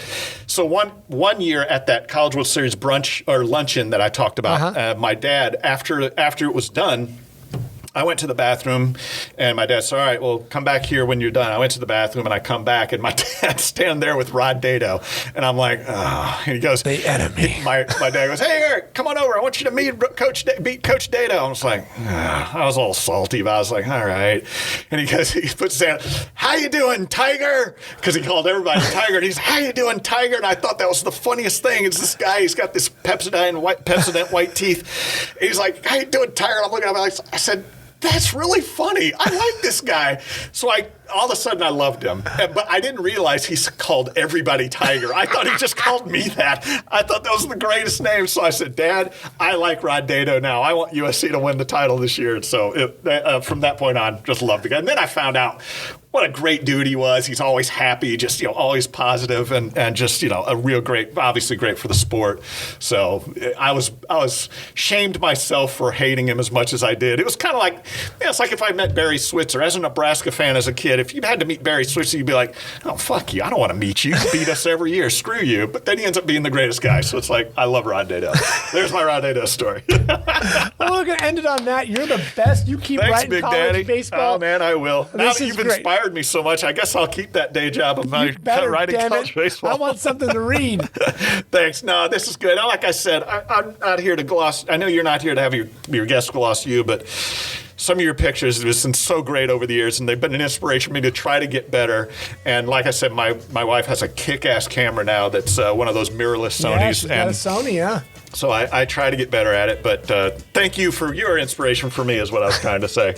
I appreciate it, Big Daddy. No, I appreciate you coming on and spending the time. Yeah, it's been good. It's been a walk down memory lane, but man, we could talk about that. It seems like we could still go longer if I wasn't. If I wasn't having to walk the dog and out of water here. I'd probably talk more. We'll have a part 2 when the season starts. There you go. All right, you're the best. Thanks, Eric. Thanks, man. Appreciate it. This is Matt Brown, and you listen to Just a Good Conversation. Please hit the subscribe button as well as the like button. You can always follow us on Instagram and Twitter, as well as the website, justagoodconversation.com. Thank you for listening.